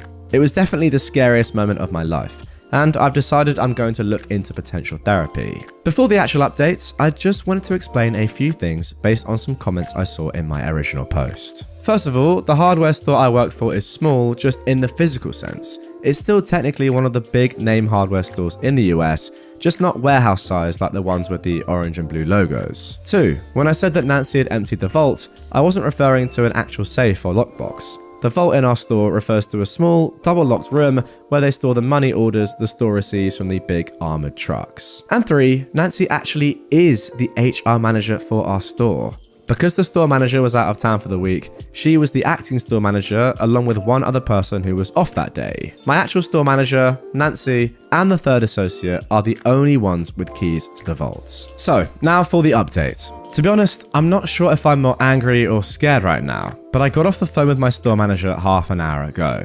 He was reviewing the security camera footage that was sent to him from his hotel room. I knew the store had cameras. What I didn't know is that we have cameras that face the parking lots. Some of you mentioned it in the comments, so you may not be surprised to hear that Nancy has been arrested for assisting in robbing the store. I can't go into extreme detail, but according to my boss, the gunman was seen exiting Nancy's car when she went outside. They spoke for a bit before walking back up to the store. I don't know much else aside from that the guy was her new boyfriend. What? This episode has actually been insane. Oh my gosh. I'm feeling so many different emotions right now. Confusion, anger, fear, etc. She traumatized someone 20 years younger for a few $1,000s. I don't know if she was chewing me out about the single mother thing because she'd hoped I would have done something to warrant getting shot over. All I know is that this woman who originally did my hiring interview is mentally insane. As I said, I think I'm going to look into therapy for this. It's just too much for me to process alone. My boss has offered me additional leave of absence if needed as well. So for now, I'm going to take some time off, and if I get any more info I can share, I'll further update you. And there's another actually insane post. What is it with this episode in particular? Just the most crazy post. What is that? What? A hardware store? Assisted robbery? Mad. I don't know if this really counts as entitled, to be honest, or if it's just crazy. Now, this was posted just 5 days ago, so as of yet, there hasn't been an update to this, but I'm so interested to see what happens as a result of this. This is absolutely ridiculous. I can't quite believe the level of stories that I've read in this one episode. Wow. What's really, really scary is that there was actually no need for her to say, like, she'd already achieved her objective, right, of getting the money or whatever it was in the vault. Why did she then say to you, OP? Like, why was she so angry and saying, why didn't you jump in and help? The only thing I can think about or can fathom in my mind is that she actually did want you to get involved so that there was an excuse for you to be shot, like you said, which is such a weird, like, mental thing to think of, but I actually can't think of anything else. If you guys can think of any other logic, not saying there is much logic in this story at all or from Nancy, but if you can think of any other reasons to why Nancy chewed you out afterwards, other than what I just said, please comment down below, because at this moment I can't, and that is extremely worrying. Nonetheless, I hope that her and her new boyfriend go to prison for a long, long time, and you get the help you need. That is terrifying. Entitled coworker tried to hijack our wedding. Hey Reddit, I was listening to a Bridezilla story and it reminded me of something that happened when my lady wife and I were planning our wedding in 1992. Part 1. The wedding we wanted and had. My lady wife is the anti-Karen, the anti-Bridezilla. On our first date, she found out a stack of restaurant coupons and said, "Where do you want to take me?" We picked Pizza Hut. Her engagement ring is a heart-shaped amethyst with 2 little diamond chips. I bought it at Kmart. She cherishes it. Her wedding dress did not come from a bridal shop. It came from the Sears catalogue. It's a very simple, white lace, straight T-length dress with a cream underdress. It wouldn't be out of place at an afternoon tea. I bought my 3-piece navy pinstripe suit since I needed a suit anyway. We wore the same clothes with different accessories to a costume party as a 1920s gangster and his mole. We had the wedding at our church. Our pastor was the real deal. He blessed the rings, and when he handed them back, they were ice cold. We exchanged the old wedding vows, think King James Bible style. My lady wife nixed the obey though. A couple of my buddies found out at the last minute that they could make it and showed up. After we said our vows, they pulled out swords and made an impromptu arch for us to walk under. My wife's friends were upset and started yelling, "Nobody told us to bring our swords." Yeah, major sci-fi, fantasy, D&D, medieval geeks on both sides of the aisle. The reception was in the community room at the volunteer fire department that I belonged to. Not fancy, but so informal and chill and practically free. A local supermarket with an awesome hot food bar catered. Everybody had so much fun. My boss's boss, a good friend, gorgeous blonde, showed up in her little black dress and appropriately flirted with my buddies. I don't think anybody will forget the pillow mint fight that broke out. A few of my wife's older relatives seemed sort of confused at the antics at first, but ended up having a blast. My father-in-law had set a rough budget for the wedding in his head. My lady wife came in way under that, so he gave us the difference in cash at the reception. He was already paying for the honeymoon as his wedding present to us. The honeymoon was within a day's drive and was a huge deal for what we got. My wife remembers the complete total spent by us and her father as roughly $2,000 in 1992, which included the honeymoon. So that's under $4,500 today. 32 years together, 31 years married this October. Next anniversary, I'm going to take a page from my granddad and raise a toast to 5 years of wedded bliss. Part 2. Attempted hijacking. When my wife announced our engagement, one of her co-workers, not even a friend, apparently got wedding rabies. She was so happy and went over the top offering to help. My wife was doing the tiny amount of wedding planning that was needed, see above, as her maid of honor lived in New Jersey, we're in upstate New York, and had 2 kids to look after. My coworker insisted that it wasn't fair to my wife that the maid of honor wasn't doing the wedding planning. She kept trying to insert herself as the wedding planner. Yeah, nice of her to offer, but she wanted to arrange our wedding the way she wanted it. Whiskey, tango, foxtrot? No, we did not want frou-frou centerpiece thingies or any of that nonsense. The co-worker, not knowing my wife well, of course had zero clue what our tastes are. My wife's maid of honor was already making custom silk flowers for us and the tables as a wedding present. I think the co-worker was delusional enough to think that she could weasel her way into being the maid of honor. My wife kept politely but firmly shutting her down. The last straw was when the co-worker called me to tell me about the surprise bridal shower she was throwing for my wife so I could get her there. Oh, heck no. First, my wife was already going to have a bridal shower at our house. My father-in-law and I went down to the fire hall and watched baseball. Second, my wife hates surprise parties. Third, my wife would never have picked that restaurant. An overpriced steakhouse is the absolute last restaurant we would ever pick. And fourth, who the heck was the co-worker planning on inviting? She didn't know any of my wife's friends. So of course, my wife shut that down hard. She immediately called the co-worker and told her off. No meltdown, no yelling, no screaming, no bad language or insults, just pure anger, as hot and bright as a welder's torch. Cue tears from the co-worker. Boo-hoo, I was just trying to help. Nope, denied.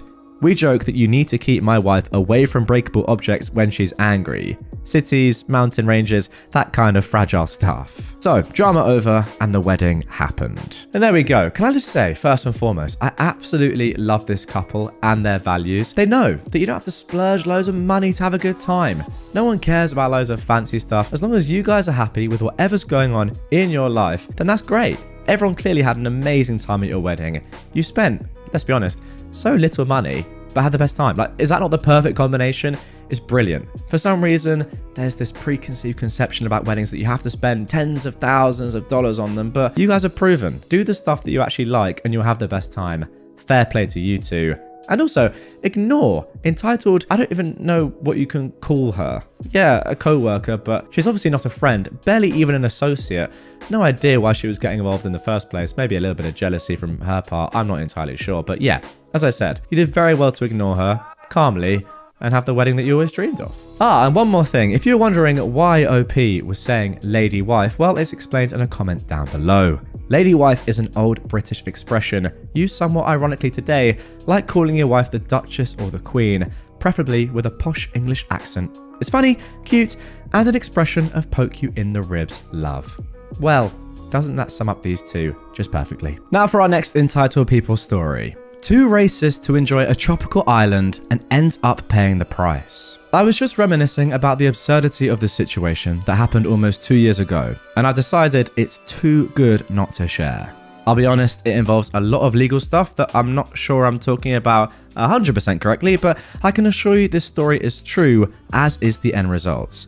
This might be a long one, so buckle up. For context, my mum is a traveling healthcare worker. Not a nurse nor a doctor, just to clarify, and we're from the US. Usually her contracts last from 8 weeks to 9 months, and she's worked all around the States. This results in an ungodly amount of airline miles that she likes to gift me, so I can visit her whenever she's on contract. I get a nice vacation, she gets to see me, I get to see her. Win, win, win. 2 years ago, after I graduated and was living at my mum and her long-term boyfriend's house in a COVID lockdown-induced depression and existential crisis, my mother scored her first overseas contract on a tropical island for 6 months, from June to the end of November. I'd gotten a trashy job in my hometown to start saving for whatever my next step was. 3 months in, my mum realised the downside to being on a very small island where international travel to and fro was a pain in the butt. She was lonely. This prompted a very bashful phone call in which she asked me if I wanted to take a break from working and come stay with her for a while. I jumped at the opportunity and we made arrangements to get my passport renewed and booked a ticket for me to stay with her for the last few months of her contract. All of this context comes to the main character, another US-based traveller, also not a nurse nor a doctor, who was my mother's co-worker. Let's call her Mary. Mary, to put it bluntly, was racist as heck, and she was not enjoying getting paid to work on an island with crystal blue water on white sand beaches. Why? Because she failed to realise that she wouldn't be treating elite white resort goers. No. Turns out, the people who tend to be treated at the local hospital were the native islanders. You know, the people of colour. She was also a COVID denier, Trumper, and anti-vaxxer. Really just a blast to talk to. She was so livid about having to go to a grocery shop surrounded by POC, not what she called them, hints, it starts with N and ends with R. It didn't matter that she could go to the beach every day after work and was lodged in a multi-million-dollar vacation home on one of the highest points of the island with a gorgeous view. Nah, she was too busy recoiling at the sight of, gasp, melanin. So yeah, she hated being there and wanted nothing more than to leave.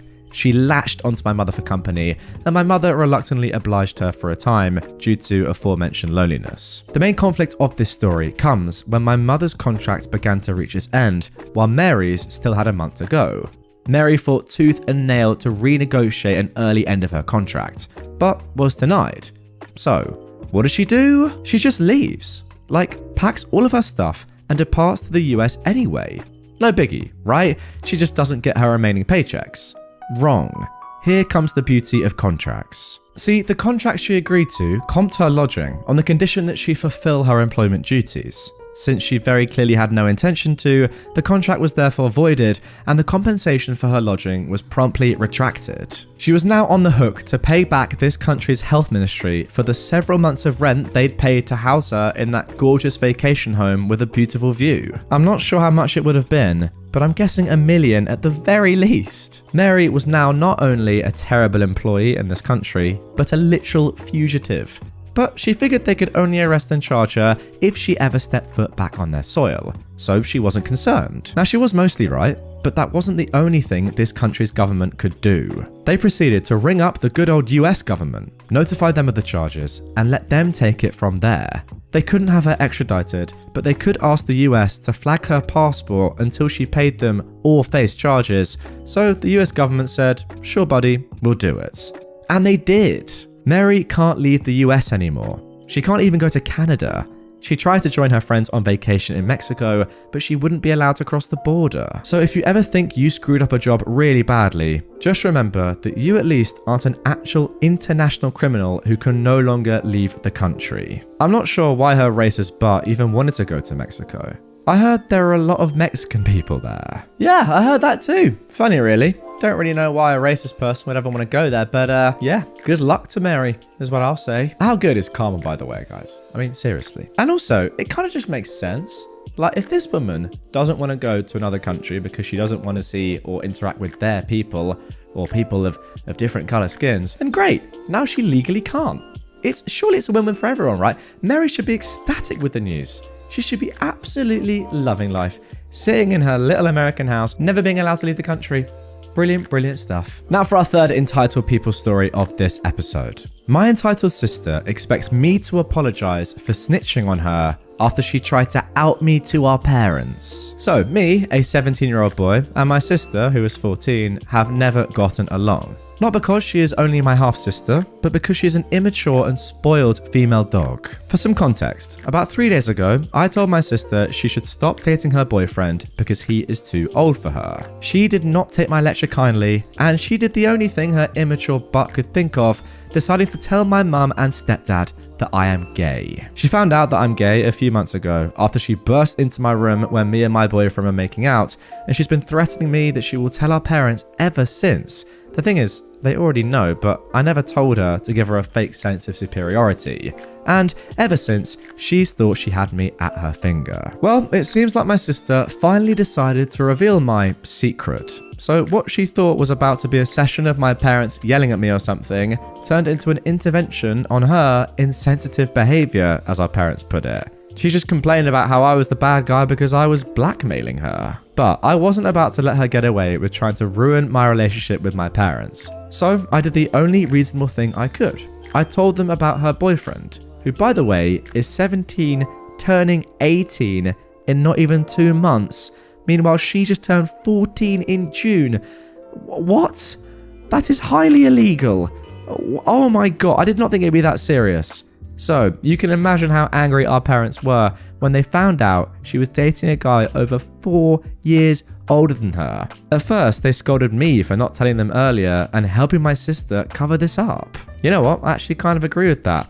That is literally illegal. You should have told them as soon as you found out. At the end, we both got our punishments. Mine was about a 20-30 minute lecture for not telling them right away, and she got her phone and laptop taken away. Dad cut the Wi-Fi on her TV, and also she isn't allowed to go out. These restraints will stay until the end of summer, which honestly isn't that much if you ask me. The day after, I was met with my sister in my room telling me that she deserves an apology because you freaking, and then insert the F slur here, ruined the rest of my summer and all my plans. I told my parents what she said, and the punishment was extended until October. So Reddit, does my idiot of a sister deserve an apology? Well, I don't really know what she deserves, but let's just think we'll focus on the most important things here. First of all, this is highly illegal what's going on here. A 17, almost 18-year-old man, gonna become a man, legally, is in a relationship with your 14-year-old sister. I mean, forget all the other stuff. I don't want to kind of brush it under the carpet because it's bad as well, but first of all, let's focus on that. That is illegal. I mean, I don't know necessarily which country this takes place in, but I'm pretty confident it's going to be illegal in whatever country. That is the most important thing. Secondly, Honestly, I kind of feel a bit bad for your sister. Yes, she is 14. She needs to know way better than that. But 14 is still a young age. There's enough time to educate her and make her realize that she's just being horrible and needs to change her ways. When I was 14, I wasn't saying stuff like this, but I'm pretty sure I had not that much common sense and probably said some things that I now regret. Let's just be completely frank. Not to this extent, but there's still time for her to get back to normal with a good amount of education. I just can't get my head over the fact that there is a 17/18-year-old man in a relationship with a 14-year-old. That is crazy, and your parents are right. That is the thing that you both need to be punished for not telling them sooner. Thankfully, you did eventually tell them, because, oh my god, if that had carried on, it could have been absolutely catastrophic. Look, it's easy to jump on the bandwagon and say your sister's a bad person for calling you the F slur and all that stuff. And yeah, she is, obviously. But just first and foremost, make sure that she's all right, because a 14-year-old going out with a 18-year-old, she's being taken advantage of there. It's important to make sure that she is safe and that guy is locked up. Now for our final story of this episode. Bizarre woman tries to steal my fries at the food court. This happened at the food court at my local mall the other day. And it's weird how boundaries and basic social conventions seem not to apply to some people these days. So me and my wife go to the mall and decide while browsing that we're going to get some food. We go. My wife says she's not hungry, but I get a burger and fries and then start eating. Halfway through, my wife says she is in fact hungry and she's going to steal some fries. Fair enough, I let her take some fries and she eats them. Now I wonder, in the history of mankind, how many times this exact interaction and event has taken place. I don't know, get in the comments down below. What do you think? A little while later, I've started on the burger and my wife says she needs the bathroom and walks off. And I have some fries left on the side of my plate. I look down to use my phone as I get a DM from someone, and then I hear a rustling sound at the side of the plate. I look up, thinking my wife has come back and has decided that she wants more, and say, "Hey honey, guess you've made some extra room for more fries." And then spot that, no, it's not my wife. There's some random woman, mid-30s, putting her hand in my plate about to grab the fries. She laughs and says, "Wow, suddenly we're super acquainted, aren't we?" I laugh out of disbelief and say, "Excuse me? Why are you trying to steal my food?" She acts offended and says, "Well, you let the other woman sitting by you steal some fries, and you clearly don't want these, so I thought I could have them." I explained that the other woman sitting by me was my wife, but she's just some random person who I don't know and doesn't have any right to my food as I hadn't invited her. She just rolls her eyes, snorts, lets go of my fries, and then walks off. I sit there for a second in disbelief that someone just tried that. And my wife comes back and asks what the woman storming away from my table wanted. I explain what just happened and we both laughed, as it was weird, inappropriate, and something that most people should probably have learned way earlier than someone who seemed in her 30s. I'll just take this stranger's food without asking. It's certainly an interesting take on things, but not one I agree with. Yeah, as far as hot takes go, I think I'll have to agree with that. If you see a woman on the table with someone else, they're clearly like together in some form, doesn't have to be in a relationship, just even friends or whatever, like sitting at the same table and they're eating a little bit of someone else's food, that same person that they're on the table with. You don't just go, "Oh, that food must be for free then," and go up to it. It is just bordering on ridiculous. In fact, it's not bordering on ridiculous. It just is ridiculous. Neighbor opens my parcel and shouts at me for the contents. I can't actually believe this conversation just happened. The sheer entitlement and ridiculousness of it has made me laugh, but also left me speechless. I ordered a mug from Amazon as a gift to my best mate. The mug had the word CUNT on it with the C as the handle. Cute mug, would recommend. Anyway, there is a house on the street next to mine that has a very similar address to mine, and I'll often get their post and they sometimes get mine. For example, my address would be something like number 6 random streets and theirs is number 6 random side street. It's annoying as they're different plus or minus one word, but the names of myself and that family are so wildly different that you'd think the postman or any delivery driver might have got used to that by now, but I digress. I had the notification from Amazon to say my mug had been delivered and was in the safe place. I go to check and it isn't, and so I go round to the similar address's house to see if it was indeed there, and I get no answer. I decide that I'll try again later and/or they'll bring it over before I contact Amazon. Now a few days pass and they don't bring my parcel around, so I get Amazon to replace it. But then half an hour ago there was a knock on my door. I opened the door to the father of the family at the similar address, holding my Amazon parcel that's been opened, and he quite literally throws it at me. Before I can form words, he says, "My 11-year-old child opened that. Don't you ever order something so disgusting again. How dare you?" And he started to storm off. I register what the heck he just said, and I shout after him, "Wait, what the? No one should be opening my post anyway. That's a criminal offense. How dare you have the cheek to come to my house and berate me for opening my post?" He just waved his hand at me dismissively and carried on walking. I just stood there for a good minute trying to figure out if that actually happened. Well, it did, and now I have 2 CUNT mugs. I'm so tempted to leave one on his doorstep with a note saying, "You can keep it, mate. It's definitely been made for you." Wow, what a way to end things once and for all. I mean, hearing that after just being so angry and then your neighbor saying that to you, that has got to hurt. So good. I feel like at this point, you have any excuse to order your neighbor just whatever you want. It could be something, pretty adult, naughty, just downright disgusting. I feel like if they're opening your post, then, let them open your post, right? And see what other surprises you have for them. It's so weird though. Them getting angry at you for opening your post.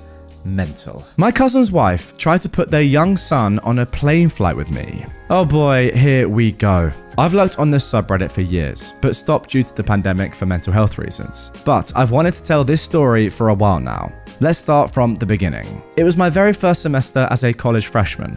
I officially moved into my college dorm to start this new chapter of my life. I'm an international student, so it was a tough experience once reality settled. Thankfully, I had my cousin, whom I haven't seen in years, and his wife, who lived in Dallas, who helped me with getting a US number, bedding, and school supplies. Fast forward to Thanksgiving break. I accepted my cousin's offer to go to Dallas for the break, since it was better than staying in the dorms. I met his 2 kids, a son and a daughter. We catch up with each other, seeing how our lives have gone up to that point. The break ended, and I went back to college to study for finals.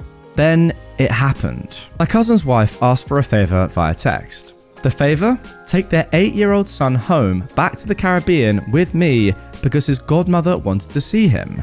I told her that I wasn't able to do that because I didn't know when my exams would be finished. I actually did know when, I just told her that so she would leave me alone or do something herself. I'd already made up my mind with my mum's support that I wasn't doing that. Fast forward to a few weeks later. I was chilling in the airport, minding my own business, when my cousin called me. He asked if I was doing something for his wife.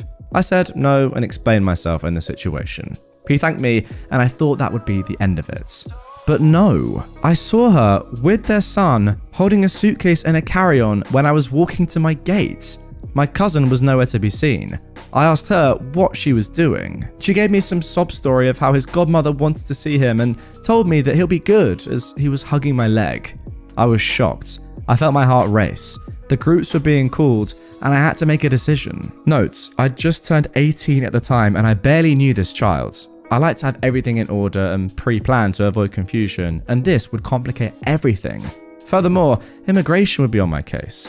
Finally, I don't know who his godmother is or what she looks like. I told her no, stating that if she wanted to do this, they could have planned a family trip together and not dumped their kid on me. She said that she already bought the ticket and I might as well take him. I told her no again and then got on my flight. My family was proud of me for standing my ground, as they didn't like her either. Turns out that sometime after or during the pandemic, my cousin and his wife got divorced. Understandable. His now ex-wife went behind his back trying to get his son on an international flight when they could have planned a family trip together. Yeah, crazy. I'm not gonna lie, halfway through this one I was thinking, you know what, it's pretty poor from this woman, but your family, is there no way you can just sit with this kid for a bit of the flight and make sure he's okay and then go your own separate ways when you get to the country? But even that is a lot of effort, so that's probably not a good decision. But then, hearing all the rest of the context here, you don't even know what the woman who's supposed to be picking him up looks like. How would that ever work? So what, you're just gonna give him to a random stranger that you've never met? Where's the logic there? I mean, clearly there isn't any, but my goodness me. And I think at the end you were saying that his mum and dad had already been divorced before this debacle. If that is the case, that does make sense. Even if they then got divorced, it still makes sense because she's clearly a deluded and strange, messed up individual. Oh, and apparently flying internationally with a child requires documentation, according to the comments, especially when not immediate family. Well, there you go. So that would have massively impacted your flight as well, because the security would have been like, well, what are you doing here? Who is this kid? God, what a mess that would have been. All because of this crazy lady. Now for our third story of this episode. Cousin was mad I didn't barbecue food without seasoning for her baby. On the weekend immediately after July 4th, I hosted a family barbecue. My slightly older cousin, in her mid-30s, had told me that she was not coming a week in advance. Then, about 2 hours before the event, she changes her mind and tells me she will be coming with her husband and her 1.5-year-old daughter. This was not a problem. We bought enough food for there to be lots of leftover. While we were there, my husband and I were slaving away in front of 3 barbecues in the yard to cook for a group of 24 people and a baby. We didn't have time to take a break or go inside with everyone else. They were inside because it was raining. During this time, my cousin or her husband constantly came over to complain about our food. They were the only ones who complained that the food was too salty. Everyone else who came over to speak with us loved and devoured the food. After the Wagyu tomahawks were served, my cousin came over again. Wow, that sounds good, by the way. This time, her face was red and she was livid. It was red from anger, not drinking. She's a non-drinker. She started complaining that we should have known better and that her baby couldn't eat such salty foods and that we should have made separate food for them unseasoned. I told her that there was no way we could have done that. We already bought all the food we needed beforehand. Everything was seasoned or dry brined ahead of time. I suggested giving her a big bowl of water so she could try washing off any seasoning before feeding her baby, but she said that wasn't good enough. That's when her husband showed up and suggested that I go to the butcher and buy another tomahawk and come back. That way, their daughter could also have some unseasoned. My husband said no. We weren't wasting time, gas, and money on a 1.5-year-old, and even if we did, she obviously would not have been able to finish an entire steak. I just don't understand what changed. She was never like this before she had her kid. Now she expects the world to revolve around her. Is this something that involuntarily happens to a large percentage of new parents? Yeah, no, it makes complete sense. I would invite my child to your wedding. By the way, didn't say she was going to come, but now she's coming. Now that, to be fair, isn't great, but also you need to change the entire menu for her. Yeah. If you could just do that really quickly, that'd be so good. Pop to the shops, leave the barbecue and everyone else's food. Just go to the shops quickly, spend a bit of money on a brand new steak that she's obviously not going to eat. And don't put any salt in it this time. Just for her, because we gave you such a big warning of a couple of hours. You clowns. I would say, to answer your question up here at the end, yes, I think. I mean, look, parents in the comments, let me know. I do imagine that when you have new parents, they do think that the kid is their world, because for them it is. But for other people, it is not. And that is the difference, I think. These parents need to understand that. Yes, you love your kid very much and it's the center of your universe, but no one else actually cares about your child. That's the truth, let's be completely honest. I mean, that's a bit harsh. Some people care, but most people do not care.